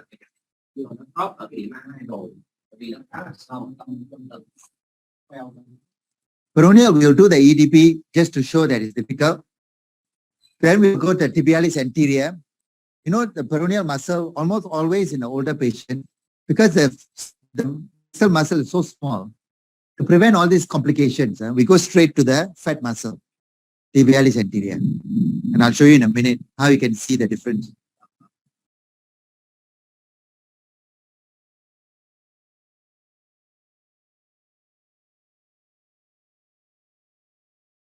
If he has L5 radiculopathy, later I'll show you in the lecture. Yeah. It's a MUP pathology, right? Yeah. So therefore your CMAPs will drop. When the CMAPs will drop, there will be secondary demyelination. Right? So you have to be careful. I won't be surprised you can't get anything there because it's deep there and there's hardly any muscle there. No, that's not, yeah.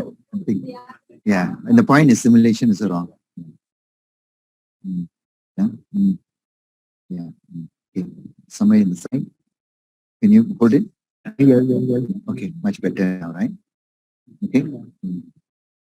Okay. So keep shooting. Keep shooting someone. Okay, keep increasing the juice. So I noticed that everyone here is understimulating. Huh? Not everyone here, to be fair. Okay. Don't understimulate. Keep increasing juice. Please. Keep increasing juice. Just listen to me. Trust me. Just increase. And no, you increase 0.3 to 0.4. Increase it and prove to me that it doesn't increase anymore. Then I will be happy. Supramaximal stimulation is the key in neurophysiology. Okay? Okay. We have to prove that it doesn't increase. Don't assume it doesn't increase. Okay? Especially in CIDP patients, their latency is not HIMLA. in other CIDP patients, the nerves become very refractory. So you have to really use very high juices to stimulate the nerves. It is cruel to the patient, but no choice. More cruel if you misdiagnose the patient. So better do it properly. Okay, so that's okay. So that's the first point. So we got an amplitude of 0.8. Distal latency is 4.85. Now, why do you think your latency was prolonged? Maybe because your measurements are not standardized. What's your standardized measurement? 7, huh? Okay, good. So must always standardize your measurements and take your normal controls from your standardized measurements. Okay, second point. Okay, gel. You didn't put gel? You shouldn't rush. I notice you're always rushing. Don't rush. Take your time. Do it step by step. Go turn the patient. Deliberate. You know what's the word? Deliberate. What's the word in Vietnamese? Deliberate means you do it very carefully. Doesn't need to be slow, but deliberate. That kind, I see, I get very scared. Yeah. Because it looks sloppy to me. Yes. Okay, there's no rush. Okay, be deliberate. Turn the patient, clean the thing, put the thing properly, do step by step. Then we know that your measurement is accurate. You rush. In the end, I'm not sure what's happening. Why are we rushing for? Right? We want accuracy, not speed. This is not a race. Okay? So don't rush. Don't compromise. Don't compromise. Always clean instrument, slow, deliberate. Okay, put the marker properly, take the thing properly, make sure the skin is clean. Skin is clean, put electrode properly. Okay? Cái vị trí tối ưu hóa cái điện cực kích thích, từ cái việc gọi là kích thích trên ngưỡng, tất cả những cái đó đều step by step. Chúng ta đừng có một ngày, chúng ta đừng có làm vội là cái gì. Okay, where's the camera? You bring the camera. Và cố gắng Bring the đo theo một cái chuẩn và cái chuẩn cao nhất. Và cái chuẩn cao nhất là cái gì? Là cái mà thầy Công và các anh chị lớp điện cơ đã được học, là cái mà em đã gửi 36 cái video của. Yeah, please go through the video carefully, guys. Really. Nerve conduction studies. I tell you, my boss used to tell me when I was training, there's more harm done to patients from nerve conduction studies than not doing nerve conduction studies. Because patients are labeled wrongly as neuropathy, this, that, everything, because the nerve conduction is done poorly. So it's best not to do anything at all if it's not properly standardized, because you'll get wrong sural, wrong amplitude, wrong thing, and they're all kind of wrong diagnosis. So he used to joke about how in the department, the electrophysiologist, the technician, used to cure all the patients because she will find the sural nerve which is absent from the private hospital. Private hospital, sural absent, or sural present. Neuropathy cured. Because you can't have a neuropathy with normal sural, right? So all the difference is technique. So please go through the video in detail. All the measurements are deliberately done. Okay, so that you can use the norms. You cannot compromise. Okay. Put this back, put the leg back. Put the leg back so that he can turn. Turn a bit more. Turn a bit to this side. Turn a bit. Patient, turn a bit.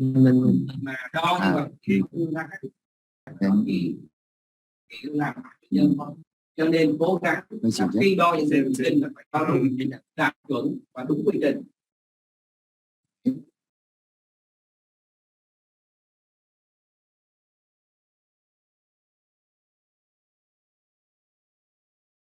Artifacts are coming back again. No? So always the steps are always look at the movement. Is it a correct movement? Yes, correct movement. Then we increase the juice.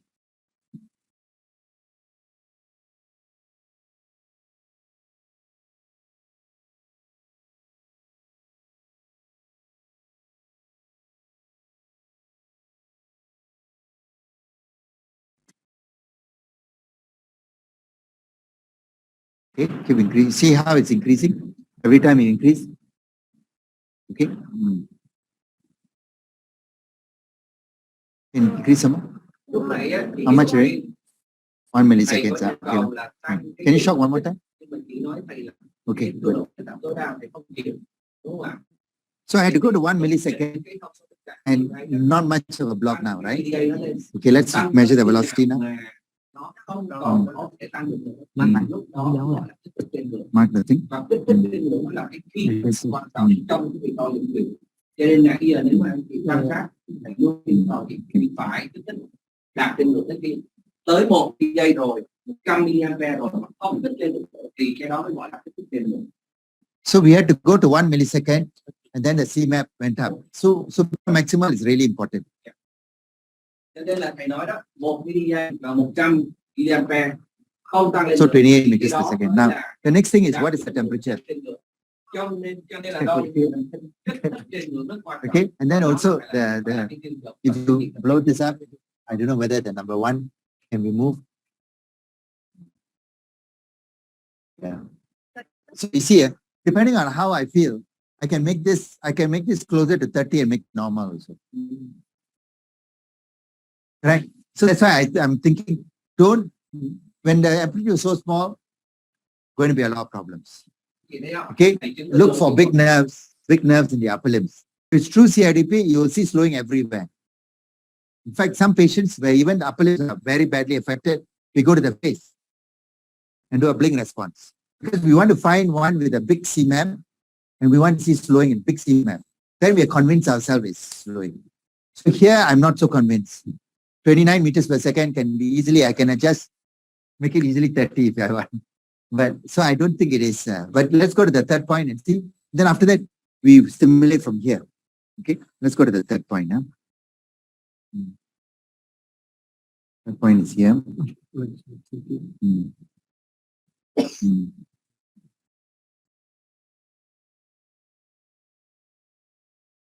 Okay. Very nice. Okay. In fact, the second one probably understimulated. Okay, let's take that. Let's take the measurement from there.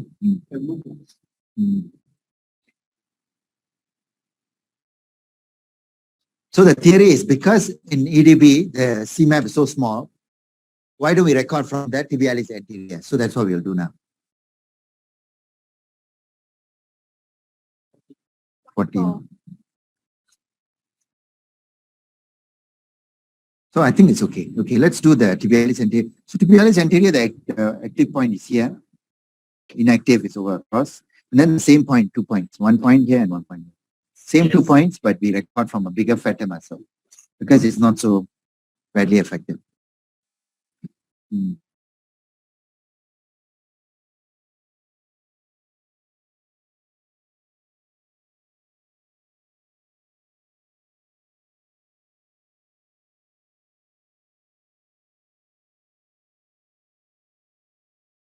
Over the bone, yes. Active. And then the ground in between. And then try not to cross wires. So generally we try not to cross wire. So like this, and then your simulation, of course, it can come from here, but it will be better if you come from here because you cross wires. So these simple things make a difference. So like, for example, if you simulate from here, you're crossing, right? Yeah. So better habit is to go this way. All right? You don't cross that way. And then the gel, remember, if you put too much gel, this spreads to the other side and causes problems. So just a little bit, but must put gel. Water not accepted. Okay, a lot of places they use water, but I don't think it's acceptable. Okay. Hãy nhắc lại đây làm đo dẫn truyền chỉ có bôi trao, bôi ít thôi, không được bôi nhiều, và chỉ dùng trao, không dùng nước, không dùng cồn. Okay, let's see whether the leg's moving. Okay, good. Now it's moving. So now we can increase the juice.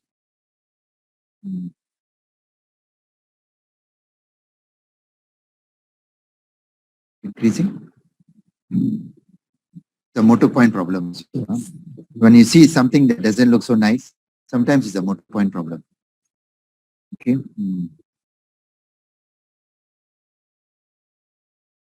Now it reduce again. Sweep to your left. Yes, good. Okay. Now increase the what's it? 1 millisecond. Okay. Okay. Stimulate. Okay. Okay. We got 1.5, which is quite good. Or maybe I should do that. Huh? Yeah, good point. Okay. Dr. Locke, sorry. Dr. Locke has got a suggestion. You want to try again? To move forward? Maybe it will be better. Should? Not really, yeah? Or better, 1.3. Yeah, nicer. Okay. Good, thanks. Okay, so you mark that? Already marked, sorry, it's marked. And the second point is here, right? Okay, about the same, can increase a bit or maximum area. Okay. See whether I can adjust this one.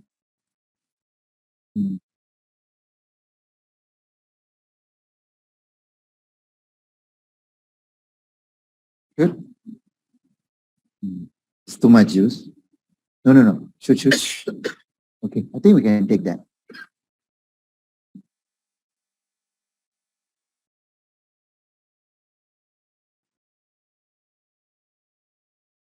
So velocities will be slightly different here. Okay, let's take.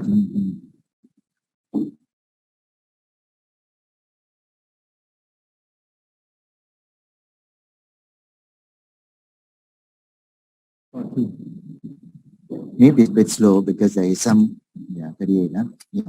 Well, but actually, to be honest with you, this is not correct. 1.7, 0.3. So either I overstimulated here or understimulated. Should we just try it again? Can you ask him to turn a little bit to the sun? Yeah, I think try both. Xoay người một tí được không? Xoay người. Đúng rồi. Rồi. Okay, now try again, the first point. Oh, okay. I think that looks better. Wait. Can you go back again? Don't blow it up first, please. Okay. Can I compare with the... No. Just keep it, please. Simulate. Keep simulating. Okay, good. Now go to the second point. Can you put the mark there? Yeah. Okay, go to the second point now. Sorry, my hand moved. Now? Okay. Still not 100%. Huh? Okay, fair. I think the distance is slightly different. Same one. It's only this one that is different. Huh? Second one or first one? Is it second one or first one? Second one. The second one. 1, 2. Okay, so I'm quite satisfied that this is probably not CIDP. This is changes consistent with the polyradicular disease. Yeah. I would think so. But I'll still suggest doing all those tests. Yeah. Because paraprotein you don't want to miss. Sometimes they do have a mild paraproteinemia. Okay, Ken. I think that's it for him, right? I did, but the result. Good. Okay, that's it for him. Thank you, sir. Thank you. So we can continue with the talk. Or shall we quickly break? There's food. Yes. Okay. Dạ, xin mời các anh chị nghỉ giải lao ạ. So we start in 10 minutes time. Dạ. Sau đó học lại. Tôi có thi nhá, không nghĩ ra như thế.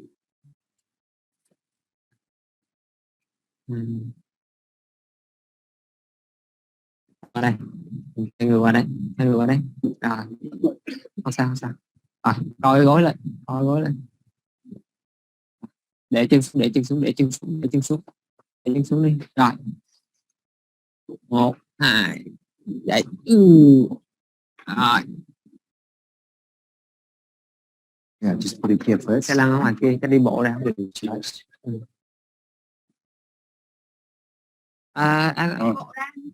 Áo như Không à? xong rồi, ông ngủ khỏe không? Sao ông ngủ hay đó nhỉ? 100 một Okay, thank you, Sam. Let's see how it works also. Let's see it working. Yes. Because the stability is also important, right? Yes. Okay, so spontaneous activity is muscle membrane based. So it's a child, it is the individual. Each of these muscle fibers, when the mother is dead, each of these child is going to cry, become sensitive to anything, including your, I think you sit over here, I told them. You can sit over here. They cry even to, just like they will cry to all kind of external stimulus like the thunder, but even to like just now when she was moving the needle, that the needle movement itself makes this muscle membrane fire. And because they're coming from individual muscle membrane, individual muscles, that's why positive shock waves and fibrillations are super small, less than 2 to 3 milliseconds per waveform. Thì Say it over there. You're blocking it. những cái thần kinh khi mà nó chết ấy, thì cái sợi cơ mà được chi phối bởi thần kinh đấy nó giống như là những đứa trẻ mà nó một tôi vậy, thì nó rất là nhạy cảm, nó có thể khóc khi mà những cái tiếng sét ở ngoài, ví dụ như là mình đâm cái kim ấy, như là những cái tiếng sét thì những cái sợi cơ nó sẽ phóng điện, thì khi mà nó phóng đấy mình sẽ thu được những cái điện thế tự phát, và vì những cái điện thế tự phát nó tới từng cái sợi cơ nên nó sẽ rất là nhỏ và rất là mỏng. And just like children, after a while, when the mother is dead, few months later, they don't become so sensitive anymore. Muscle membrane also becomes insensitive, stoic, so spontaneous activity disappears after a few months. Thì cũng như là những đứa trẻ khi mà mẹ chết nó khoảng vài tháng rồi ấy, thì nó không còn sợ nữa, thì những cái sợi cơ này sau vài tháng ấy nó sẽ không còn nhạy cảm nữa, thì lúc sau vài tháng với tổn thương ấy thì lúc đấy mình sẽ không thấy những cái điện thế tự phát nữa. Okay, so that's the first thing: reduce spontaneous activity, increase spontaneous activity when the nerve is injured. The next thing we're going to talk about is reduce recruitment. Cái đó là đầu tiên là có cái điện thế tự phát. Cái tiếp theo mình nói là tại sao lại có giảm cái tích tật. Reduce recruitment, I think maybe I'll start the story first. Let's say now the emergency department of five patients. 5 patients, 1 doctor will go down to see. 10 patients, 2 doctors will go down to see. 2 patients, 15 doctors will go down to see. 20 patients, 4 doctors will go to see. 25 patients, 5 doctors will go down to see. There's a sequence to which your nurse will call the doctors according to the number of patients. She's not going to call all 5 doctors when there's only 5 patients to see. Doesn't make sense, right? Thì mình tưởng tượng là ở một cái phòng cấp cứu thì có 5 bệnh nhân, thì bà điều dưỡng bà sẽ gọi một bác sĩ xuống để khám cho 5 bệnh nhân đấy. Nếu có 10 bệnh nhân thì bà gọi 2 bác sĩ, 15 bệnh nhân thì bà sẽ gọi 3 bác sĩ, 20 bệnh nhân sẽ 4 bác sĩ, và 25 bệnh nhân bà sẽ gọi 5 bác sĩ. Chứ chỉ có 5 bệnh nhân thì chẳng có lý do gì bà gọi một lúc 5 bác sĩ hết.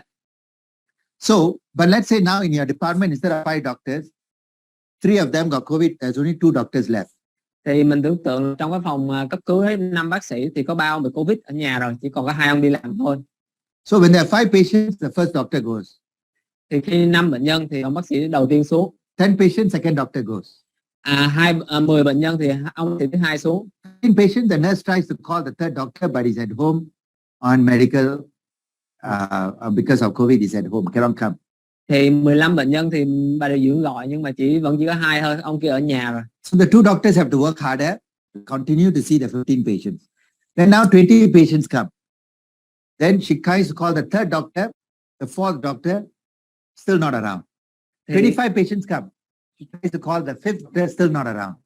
So now when professor goes down to the department to see what's happening, he will see 25 patients, only 2 doctors firing very fast, trying to handle the 25 patients, when essentially in the past, when it's a normal situation, 25 patients will be 5 doctors.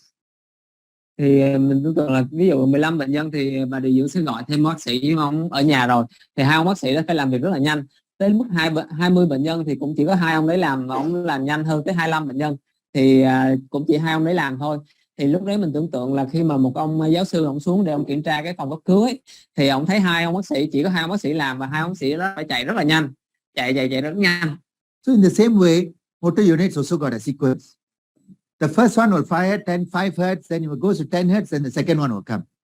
At 15 hertz, the third one will come. 25 hertz, the 20 hertz, the fourth one will come. 5 hertz, then only the fourth one will come. So there's a sequence to it. But when there is a neurogenic disease, when suddenly 3 of them are dead from motor neuron disease or peripheral neuropathy, only 2 are left. At 25 hertz, how many guys will be firing? Only 2. Thì cũng tương tự như là ở những cái đơn vị vận động thì nó sẽ hoạt động theo cái tần số. Ví dụ như là ở tần số là 5 Hz sẽ có một cái đơn vị vận động nó tham gia, tần số 10 Hz thì sẽ có 2 đơn vị vận động tham gia, 15 Hz thì có 3, 20 Hz thì sẽ có 4, và nó hoạt động đến 25 Hz thì sẽ có 5 đơn vị vận động nó tham gia vào cái cử động đấy. Nhưng mà mình tưởng tượng là có 3 cái đơn vị vận động nó bị tổn thương rồi, thì dù nó tới 25 Hz thì cũng chỉ có 2 cái đơn vị vận động nó tham gia thôi. So in English, we use the word reduce recruitment Because just like the nurse, she's trying to call more people, recruit more people to help. But they can't come because they're not there. Right? So 25 hertz, there should be 5 motor units should be there. But because 3 are dead, only 2 can come. The other 2 are dead. So how to recruit? So reduce recruitment. Thì trong tiếng Anh nó gọi là reduce recruitment, tức là bà điều dưỡng bà sẽ tập hợp thêm, tưởng tượng là 25 bệnh nhân thì bà điều dưỡng sẽ cố gắng tập hợp thêm bác sĩ, nhưng mà chỉ có 2 ông bác sĩ tập hợp thôi, thì lúc đó là nó giảm cái tập. Thì ở trên đây cũng tương tự, ở 25 Hz thì cơ sẽ cố gắng tập hợp 5 cái đơn vị, nhưng mà chỉ có 2 đơn vị vận động nó còn xuất hiện thôi, thì là giảm cái tập.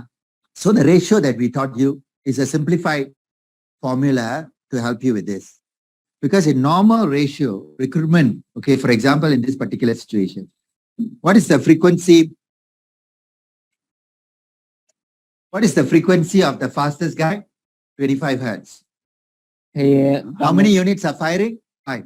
So 25 divided by 5 is 5. 5 is less than 7.5, normal.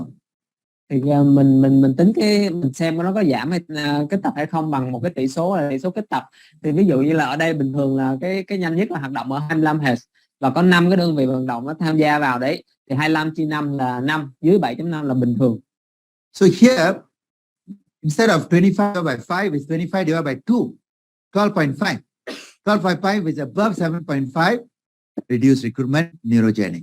Thì ở bệnh nhân này có 3 cái đơn vị vận động nó tổn thương rồi, ở 25 Hz thì chỉ có 2 đơn vị vận động nó tham gia thôi.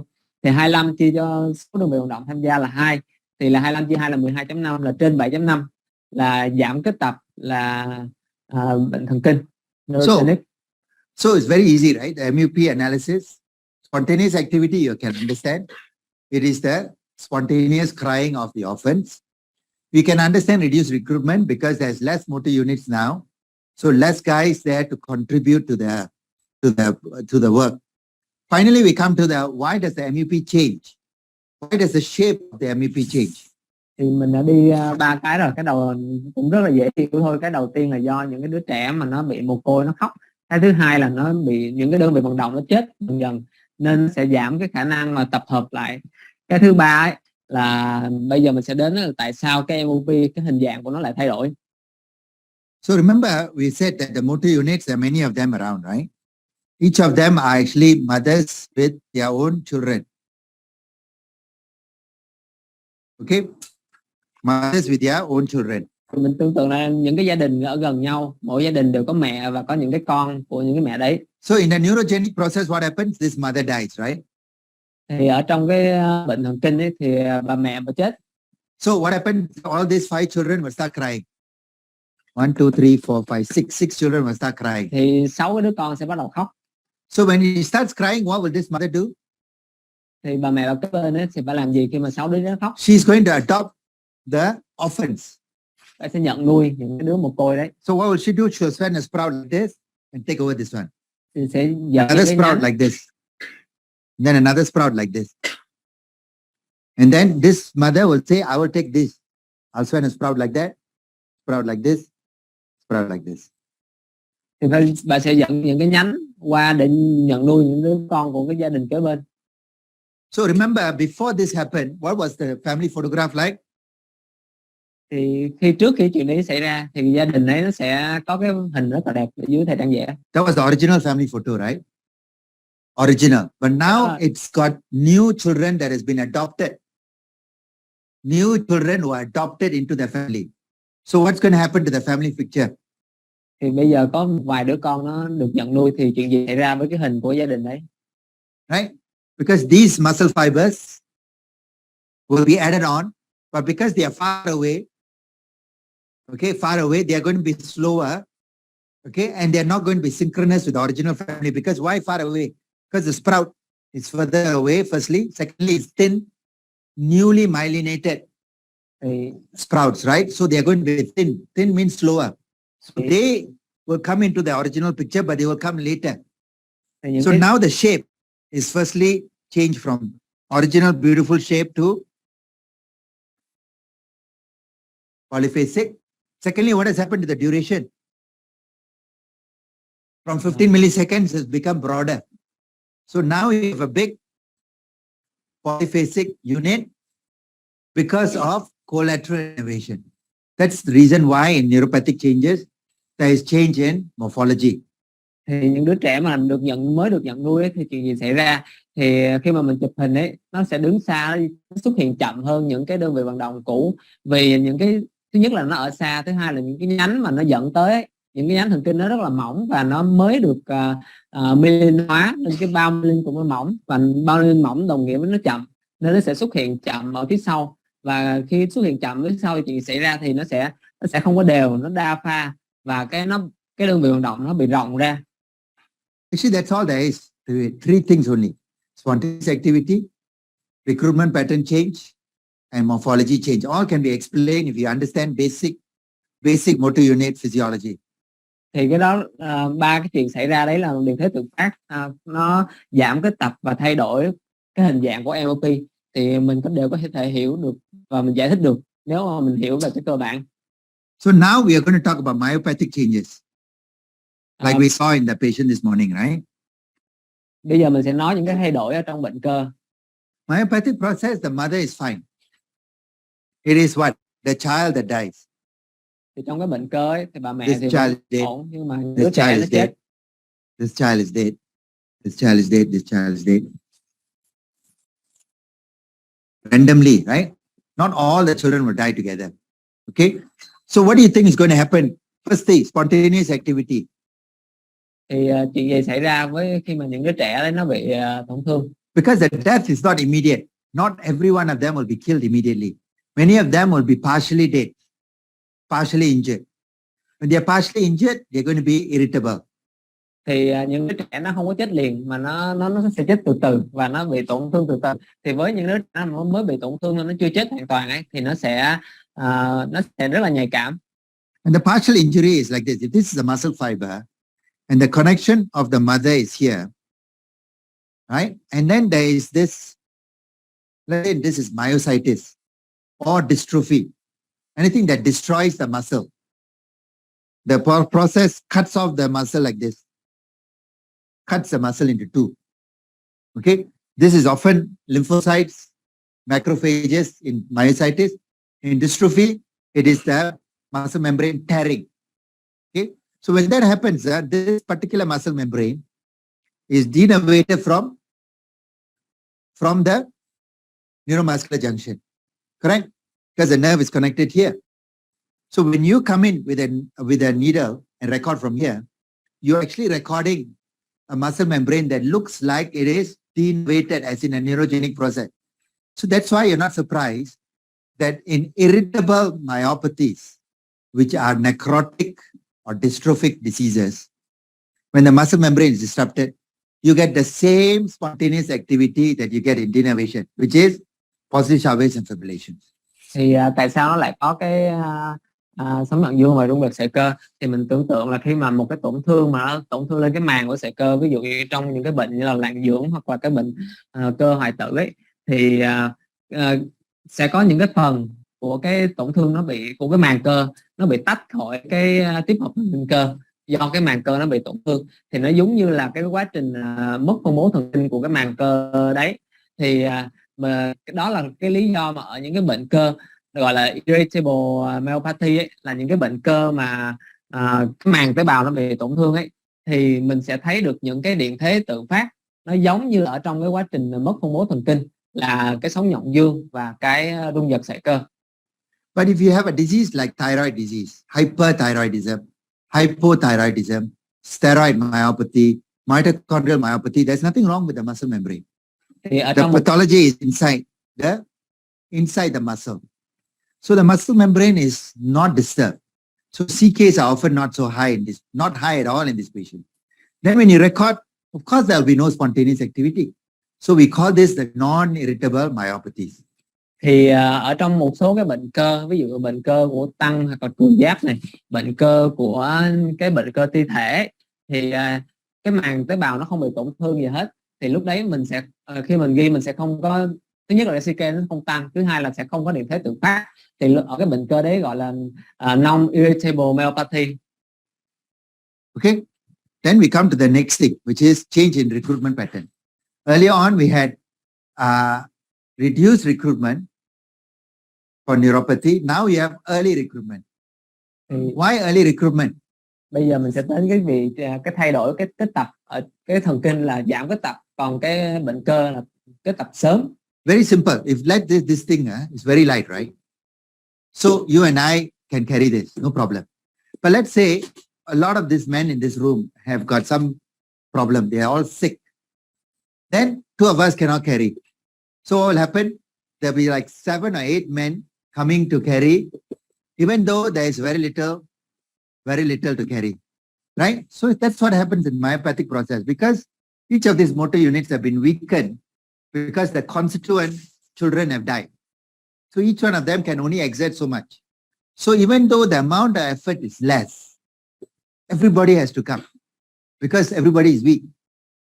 Thì mình cũng tưởng tượng như là cái giường này có chỉ cần lúc đầu mình chỉ cần 2 người thôi là có thể bê được rồi. Nhưng mà ví dụ là toàn bộ những cái người trong phòng này đều bị cảm hết, là yếu đi á, thì phải tới 6 tới 7 người cần để mà bê cái giường này, dù cái giường này rất là nhẹ. Thì cũng tương tự ở trong cái bệnh cơ, khi mà những cái sợi cơ nó chết dần dần ấy, thì những cái đơn vị vận động trong đây nó rất là yếu. Vì vậy để tạo ra một cái lực rất là nhẹ thôi thì cần rất là nhiều cái đơn vị vận động nó tham gia vào. So actually that's as simple as that. Then the last bit for muscle disease is morphology change. Thì tiếp theo là mình sẽ xem cái thay đổi về hình thái của cái MUP. Again, if you go back to the basics, you realize, oh my God, it's so simple. Because remember, our original family photograph was đây là cái hình like this. Gia đình ban đầu. And just like a family photograph, when you take family photographs, what is the way to take family photograph? The father stands there, the mother stands next to him. Then the eldest son, eldest daughter, then the youngest, and then the smallest baby will be here. Something like that, right? So there's a shape to the family. Correct? Cái hình dạng của gia đình lúc nào cũng có một cái thứ tự, ví dụ là bố mẹ đứng giữa, rồi hai bên là hai anh chị em, rồi ở dưới là những cái đứa trẻ nhỏ hơn. Thì lúc nào nó có một cái thứ tự nhất định. But let's say there is a disease that affects this family and kills off this person, and this person. Thì now, what do you think would the shape be? Thì bây giờ một cái bệnh mà nó sẽ giết một số người mà nó rải rác phía trong. The shape will be firstly thinner because less people. Secondly, the shape will become small polyphasic. So now you'll become small and polyphasic.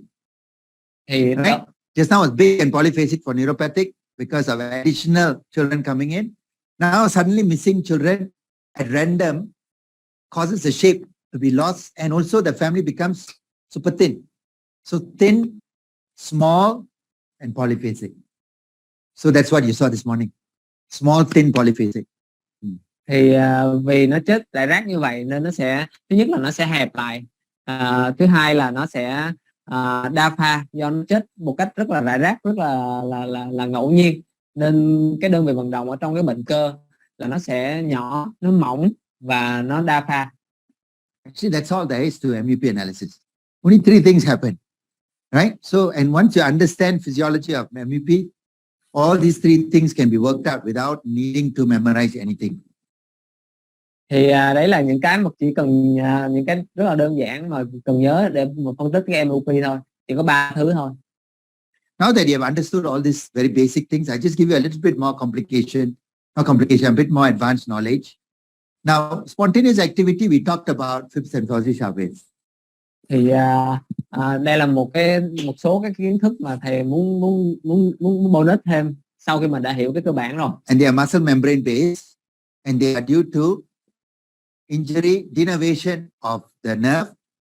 The muscle membrane becomes excited, or the muscle membrane is disrupted. Both will cause positive Thì sáng mình có thấy cái sóng nhọn dương và cái rung giật sợi cơ ấy, cả hai cái đấy đều gây ra do cái màng của cái sợi cơ nó bị tăng hoạt. What about nerve? What if the mother herself is injured and she's crying? If the mother is injured and she's crying, she's going to make all the kids cry at the same time. See the mother cry, they all cry. But they cry at the same time. When they cry at the same time, what happens? They form a MUP. So fasciculations is a nerve membrane-based spontaneous activity, and it looks exactly like a MUP. The size is big like an MUP.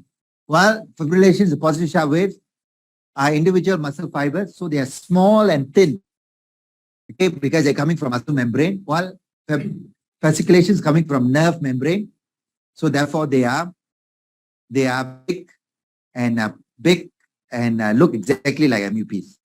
Thì mình tưởng tượng khi mà cái thần kinh ấy nó tổn thương thì xảy ra, thì bà mẹ khóc thì cả toàn bộ các cái con nó khóc, thì lúc đấy thì cái điện thế tự phát mà xuất phát từ cái thần kinh ấy nó nhìn như một cái MOP, tại vì nó bao gồm toàn bộ những cái sợi cơ của cái MOP đấy, thì hình dạng của cái rung bó cơ ấy, nó nhìn y như một cái đơn vị vận động vậy. So when the nerve membrane, when the mother cries once, pop, pop, pop, that's the sound of fasciculations, right? Occasionally coming at random, and it was shaped like a MUP. Now when she cries in a flurry, when she cries and then she fires again, she fires again, fires again, then you get regular fasciculations. When the regular fasciculations occur, they look like MUPs coming like that, and then they stop. Another set of MUPs, stop. Another set of MUPs, stop. This is what we call myokymia, which is brr, brr, brr, brr. That's the sound you'll get. Often seen in radiation-induced nerve injury, because radiation irritates the muscle, irritates the nerve membrane. Nerve membrane becomes spontaneously active. Brr, brr, brr, brr. That's the sound of classic for radiation injury. Thì nếu mà những cái điện thế tự phát này mà nó xuất hiện ngẫu nhiên thì nó là rung lực bó cơ, nhưng mà đôi khi mình sẽ thấy những cái nhiều cái điện thế tự phát, nó gồm nhiều cái MOP, nó xuất hiện liên tiếp nhau, nó theo cái chu kỳ ấy, thì nó gọi là myokymia, thì thường nó gặp ở trong những cái bệnh lý về rễ, thì nó sẽ làm cho cái sợi thần kinh ấy nó hoạt động một cách tự phát. But there's no space in between. If it fires continuously, like a racing car, that is neuromyotonia, where basically it's the same thing and the same conditions, radiation, as well as conditions where the channel is abnormal, like Isaac syndrome, okay, where instead of one flurry of fasciculations like that, it is continuous. Okay. Sounds like racing car. Okay, not common. Okay, but it's basically the one easy way is to freeze the screen and look for individual. Each individual is MUP. Then you realize, oh, this must be neuromyotonia because MUP, individuals are MUPs, right? Thì mình tưởng tượng nếu mà cái MUP nó cái rung giật bó cơ nó không xuất hiện theo từng chùm nữa, mà nó xuất hiện liên tiếp, thì nó gọi là neuromyotonia. Thì nó cũng gặp ở trong những cái bệnh rễ hoặc là một số cái bệnh kênh, ví dụ như là hội chứng Isaac. Thì nếu mà mình phân tích ra từng cái đơn vị ở trong cái neuromyotonia đấy, mình thấy nó là từng cái đơn vị trong đấy là từng cái MOP, từng cái rung giật bó cơ, thì nó là neuromyotonia. Okay. Now, can there be more complex muscle membrane based spontaneous activity? Well, you have something called CRD. CRD is complex repetitive discharge.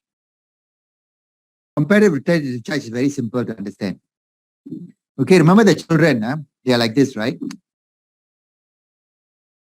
Now, either due to nerve injury or muscle injury, sometimes the children become spontaneously active, and instead of the usual mother sends a signal, I fire and I stop. Mother sends a signal, my brother fires and stops. Mother sends a signal, my sister fires and stops. That's the normal response. But in this particular case, I get active, I start crying, but instead of stopping, I irritate my sister. My sister then irritates my brother. Brother irritates another sister. And then he goes around until it comes back to me again. And then he goes around and around until it comes to a membrane which is completely refractory. It stops suddenly. Very regular, not like just now the sound. Very regular. Sounds like machinery.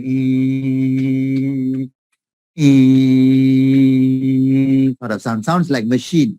If you walk into a factory, in the factory floor, you hear the machine. Go into air conditioning room where the air conditioning is very loud. Regular humming sound. Because basically, these are individual muscle membrane potentials. Not like just now. Muscle membrane potential. So you freeze the screen and look inside. They're all small relations and positive charges. Okay, they come together and they look like they have a regular pattern. They may be like this, they may be like this, but they're regular. And they will be continuous. They'll be continuous like this until they come to a sudden stop when there's a refractory phase. So I often say that, if you look at Lao, Laotian or Thai skirts, I don't know whether any of you are wearing that kind of skirt. If you wear the ladies who wear the skirt, Thai and Laotian skirts, at the bottom there's a border, right? And the border, there is usually a regular pattern. CRDs look like that. This regular pattern, because of the regularity of firing. So that's why the sound is or anything that sounds very monotonous without changing tone, changing in pitch or frequency, because it's always regular and start and stop suddenly. That's a CRD. And it's due to muscle membrane to muscle membrane aphatic transmission. Very artificial. Identical to your ventricular fibrillation. Same thing as happens in your heart. Patients die. For the muscle, nothing much happens. You just get CRDs. Okay. Thì cái CRD là một cái dạng điện thế tự phát xuất phát từ cái màng của sợi cơ, nhưng mà nó phức tạp hơn một tí. Mình tưởng là một cái gia đình mà nó gồm nhiều cái sợi cơ, mà khi bà mẹ chết ấy thì những cái sợi cơ đấy bình thường theo cái quy trình bình thường ấy là bà mẹ sẽ ra lệnh thì những đứa con nó hoạt động nó dừng ở đấy. Còn bây giờ những đứa con khi mà bà mẹ chết rồi thì những đứa con ở gần đấy thì bà chị bà khóc, sau đó bà sẽ kích thích đứa em khóc sẽ kích thích ông anh khóc, thì nó sẽ đi một vòng từng vòng ở đấy, cho tới khi nào mà cái điện thế đấy nó gặp một cái màng tế bào mà nó không hoạt động rồi, nó trơ, thì lúc đó nó dừng, nó được dừng. Thì lúc mà mình làm cái điện cơ kim ấy thì mình sẽ thấy được những cái phức hợp mà nếu mà mình chia mình zoom lại trong từng cái phức hợp đấy là nó gồm những cái sợi, những cái rung giật sợi cơ hoặc là những cái sóng nhọn dương, nó gộp lại nó thành một cái phức hợp và nó tạo thành nhiều cái phức hợp khác nhau, nó lặp đi lặp lại. Và cái tiếng mình nghe như là mình vào cái nhà máy mình nghe, nó nghe như cái tiếng máy và liên tục và nó bắt đầu đột ngột và nó ngưng đột ngột. Thì nếu mà nhìn lên màn hình ấy thì thầy so sánh nó như là những cái quần của những cái xà rong hay là những cái quần của Thái ấy, nó có những cái hoa văn lặp đi lặp lại. Nó có rất là nhiều cái kiểu hoa văn, nhưng mà nó sẽ lặp đi lặp lại và nó xuất hiện đột ngột và nó kết thúc đột ngột. Okay, finally we have myotonia. We don't need to go into too much detail, but myotonia is also a muscle membrane based spontaneous activity. But here the sodium, potassium and calcium, usually sodium and calcium most of the time, channel is abnormal. When the channel is abnormal, it induces electrical current and causes a bit like CRD. That's why it sounds a little bit like CRD, but unlike CRD, it changes in pitch and frequency. That's why you get like a motorcycle, which is different from CRD, which is the change in frequency and amplitude. And if you freeze the screen and you look at it, you know straight away the amplitude changes, frequency changes, and individual units are muscle membrane. That's how you can sort it out. That's the myotonic discharge, not neuromyotonia, not CRD. Tới cái cuối cùng là cái myotonia. Cái myotonia nó cũng là một cái điện thế tự phát, nó xuất phát từ cái màng tế bào của sợi cơ, và thường nó xuất hiện là do cái bất thường của cái kênh canxi, kênh kali hoặc kênh natri, nhưng mà thường là kênh natri và kênh canxi. Thì cái âm mình nghe nó sẽ xuất phát từ màng tế bào sợi cơ, nên cái âm mình nghe nó sẽ tương tự với cái CRD, nhưng mà nó sẽ thay đổi về độ cao và tần số, và mình nghe nó như cái tiếng rồ ga của cái xe máy ấy. Thì nhưng mà mình nhìn ở từng cái đơn vị ở trong cái myotonia, nó cũng là những cái rung giật sợi cơ. Và khi mình freeze lại cái màn hình ấy, mình sẽ thấy nó thay đổi về biên độ và về tần số, chứ nó không có như cái CRD là nó sẽ cố định về cái biên độ và tần số. Okay, so this part actually An and Mina should pay attention because we are talking about nerve conduction studies. Can you tell An? Dạ, em xin lỗi một tí, lúc nãy bác sĩ Lộc có nói là nghe giống No. CRD là Yes, sir. sorry, I just Ah. cái CRD á là nghe nó đều vậy đó. Còn cái myotonia là nó giống như là thì cái CRD á, là nó không thay đổi về biên độ và tần số, nó cứ ngang đều. Còn cái CRD á, là nó thay đổi về tần số và biên độ, cho nên là hai cái âm thanh nó tưởng rằng nó giống nhau nhưng mà nghe kỹ thì nó khác nhau, và khi chúng ta zoom lại thì chúng ta sẽ thấy nó khác nhau. Thì em chỉ giải thích thêm, tại vì nước lọc có lẽ là nó hơi bị nhầm, chứ là nó nghe nó khác nhau. Dạ, còn tới cái phần này thầy có nói là cái phần này nếu như có kỹ thuật viên ở đây mình nghe bạn nên là tập trung nghe cái phần này. So, just like when you come to the front, I mean, now because this is nerve conduction studies, and you need to understand all this. So, just like MEPology is EMG, nerve conduction study is CMAPology. You want to understand what CMAPs look like, right? Yeah. So, you need to understand what CMAP is. Thì cũng tương tự như cái EMG là tất cả những cái EMG là về cái đơn vị vận động hết. Còn cái đo dẫn truyền là tất cả các đo dẫn truyền đều về cái CMAP hết. Mình phải hiểu về cái CMAP. So, basically what you're doing is, unlike MEP, here you are stimulating the nerve extrinsically.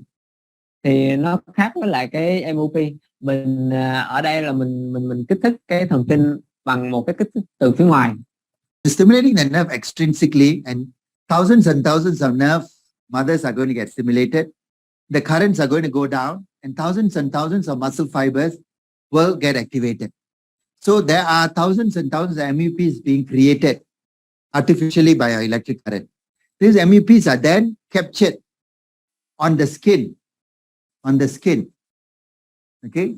And that capturing on the skin of the thousands of MEPs under the skin, inside the muscle is your compound muscle action potential.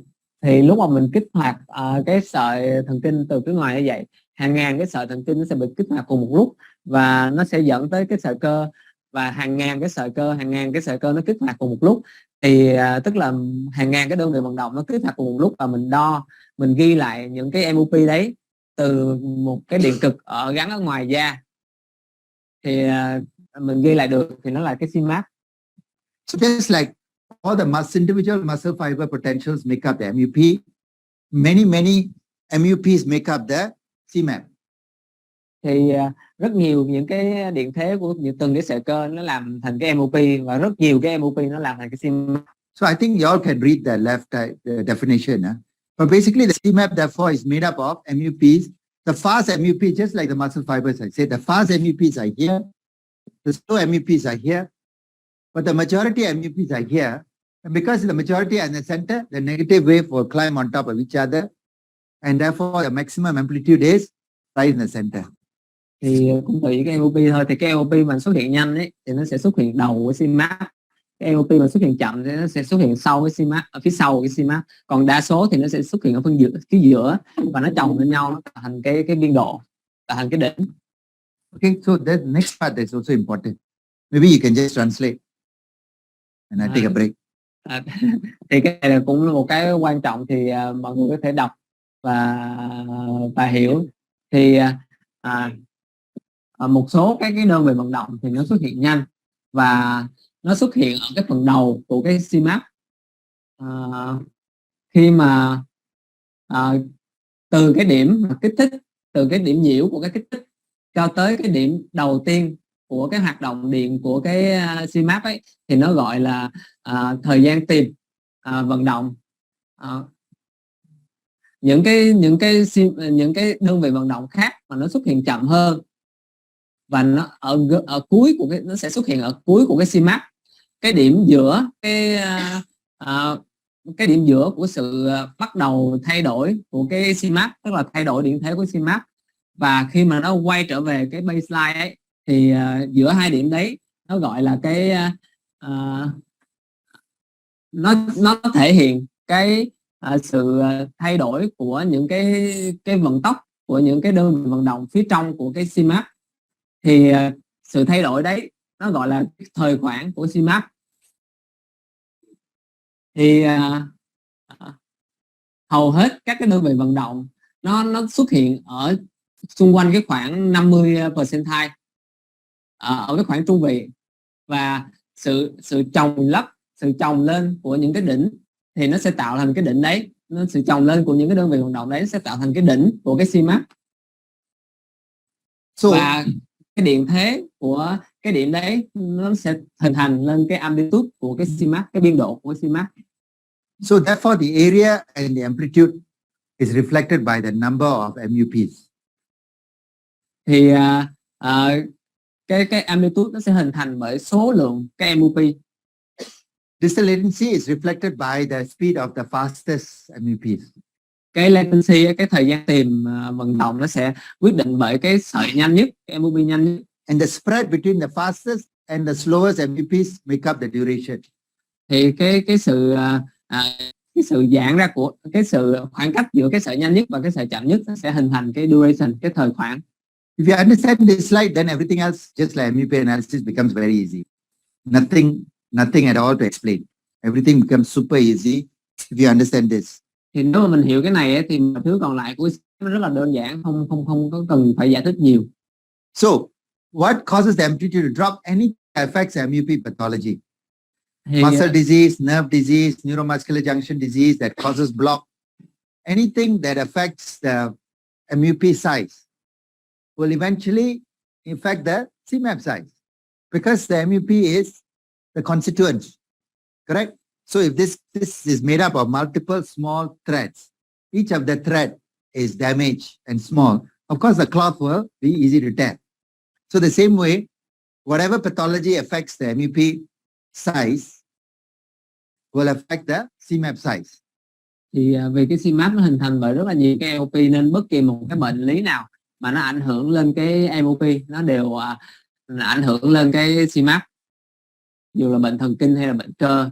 So in this case, there are 5, in this example, theoretical example, 5 MUPs make up one CMAP. If 3 of them are dead from a neurogenic process or something, or if let's say all the muscle fibers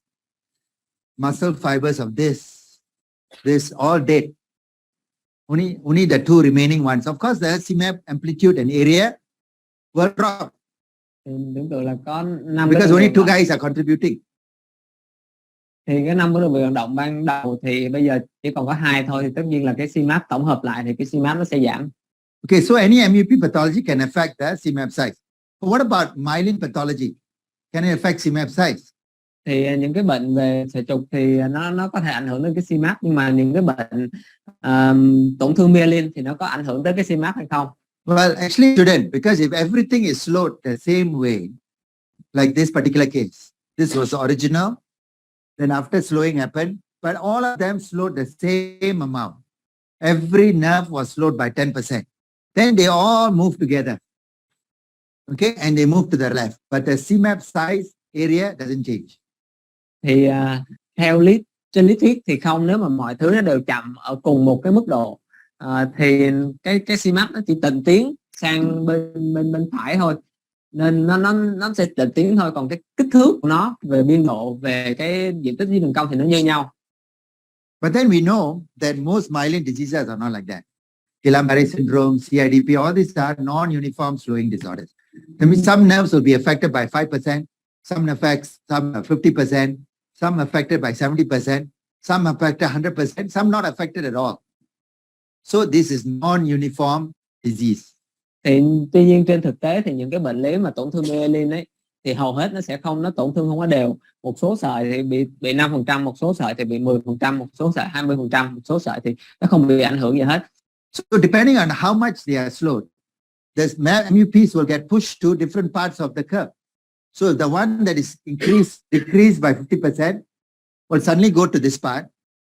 The one that is increased by 100% will go to here because it's super slow now. But the one that's not affected will remain the same. So they are now getting spread out. This spread out is called temporal dispersion. Dispersion in time. temporal dispersion. Thì mình tưởng tượng là do cái tình trạng mà nó chậm không đồng đều như vậy, nên những cái sợi, những cái MOP khi mà nó xuất hiện trên cái đường cong á, nó sẽ bị giãn ra.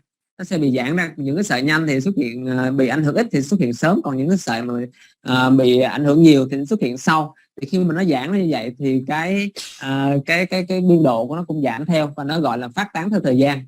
The problem with temporal dispersion is once you spread out like that, there's a very high chance that your negative waveform is going to fall on somebody else's positive waveform. So the positive and negative fall on each other, what's going to happen? Negate to zero. So even though they are both active, they're both MUPs, they challenge each other out, cancel each other out. So temporal dispersion causes this phase cancellation. In English, we call it phase cancellation. Phase cancellation. And because of phase cancellation, you see the amplitude from here has dropped to this.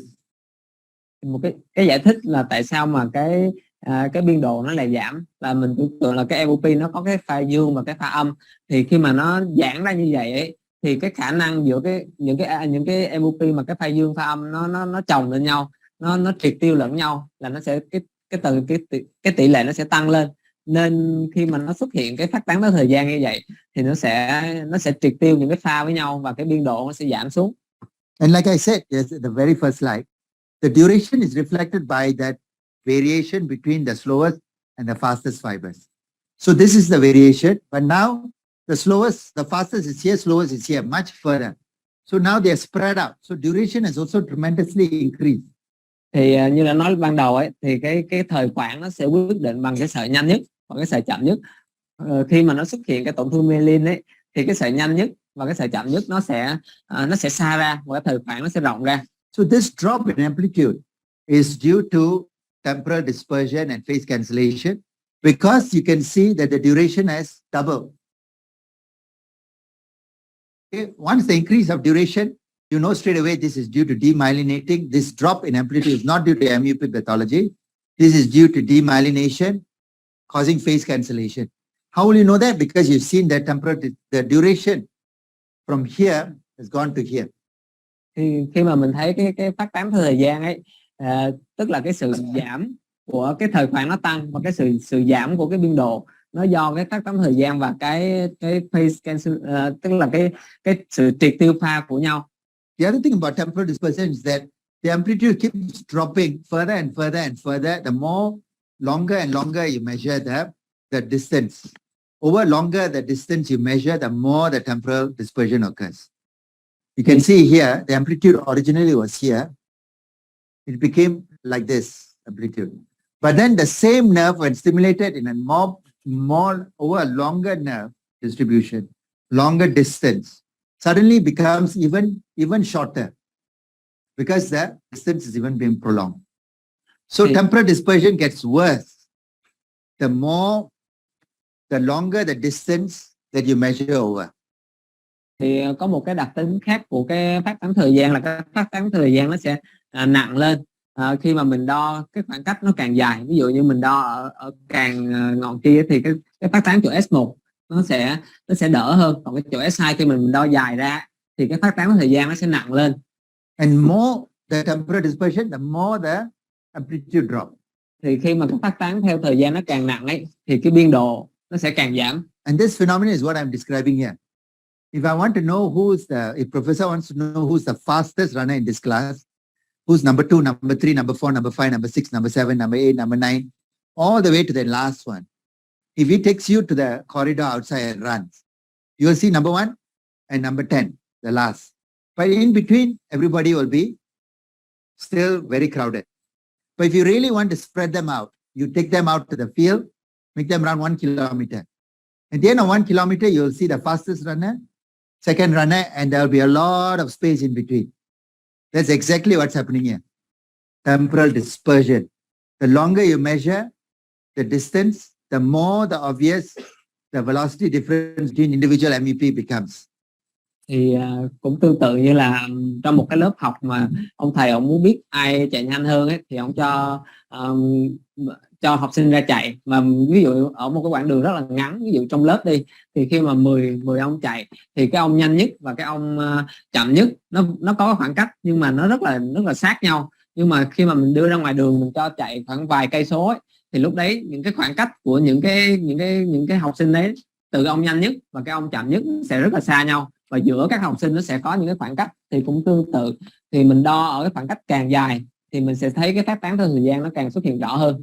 So, in summary, the first part, there are three parts to it. So first part, that the amplitude of CMAP drops in both MUP pathology as well as myelopathy, but for different reasons. One is because one is MUP pathology. The other one is because of differential slowing of myelin. Thì đây là cái tóm lại của thầy. Cái CMAP nó có thể giảm ở trong, một là những cái bệnh mà nó ảnh hưởng tới MOP, hai là những cái bệnh mà nó ảnh hưởng lên myelin, mà khi mà nó xuất hiện cái tình trạng mà nó tổn thương không đồng đều ấy, nó cũng sẽ ảnh hưởng lên cái biên độ. Okay, so now we come to how we measure conduction velocity. Very simple, right? We take one point, we stimulate, we got a CMAP. We make another point, we stimulate, we get a second CMAP. We know the distance between the two, divided by the time between the two, you get a velocity. Thì để tính cái vận tốc dẫn truyền này cũng đơn giản thôi. Mình sẽ đo ở điểm số 1 và mình đo ở điểm số 2. Mình biết khoảng cách, mình biết thời gian thì mình sẽ tính được vận tốc. Okay, so we all know that when you have demyelination, suddenly the axon has got no more myelin to make sure that there's saltatory conduction. So therefore the nerve becomes slow. So everyone knows that. And there's no limit to the slowing. Like the patient just now, 15 meters per second. 5 meters per second is okay. Depending on how slow, how much myelin is taken off, the nerve becomes very, very slow. Thì mọi người đều biết rằng là cái tổn thương myelin nó sẽ làm chậm và nó chậm cái dẫn truyền, và cái chậm dẫn truyền này nó không có một cái giới hạn nào hết. Nó chỉ cái myelin nó tổn thương càng nhiều nó càng chậm thôi, chứ nó không hề có một cái giới hạn chậm nào hết. But and of course, depending on the type of myelinopathies, the slowing can be uniform or non-uniform. But what about axon?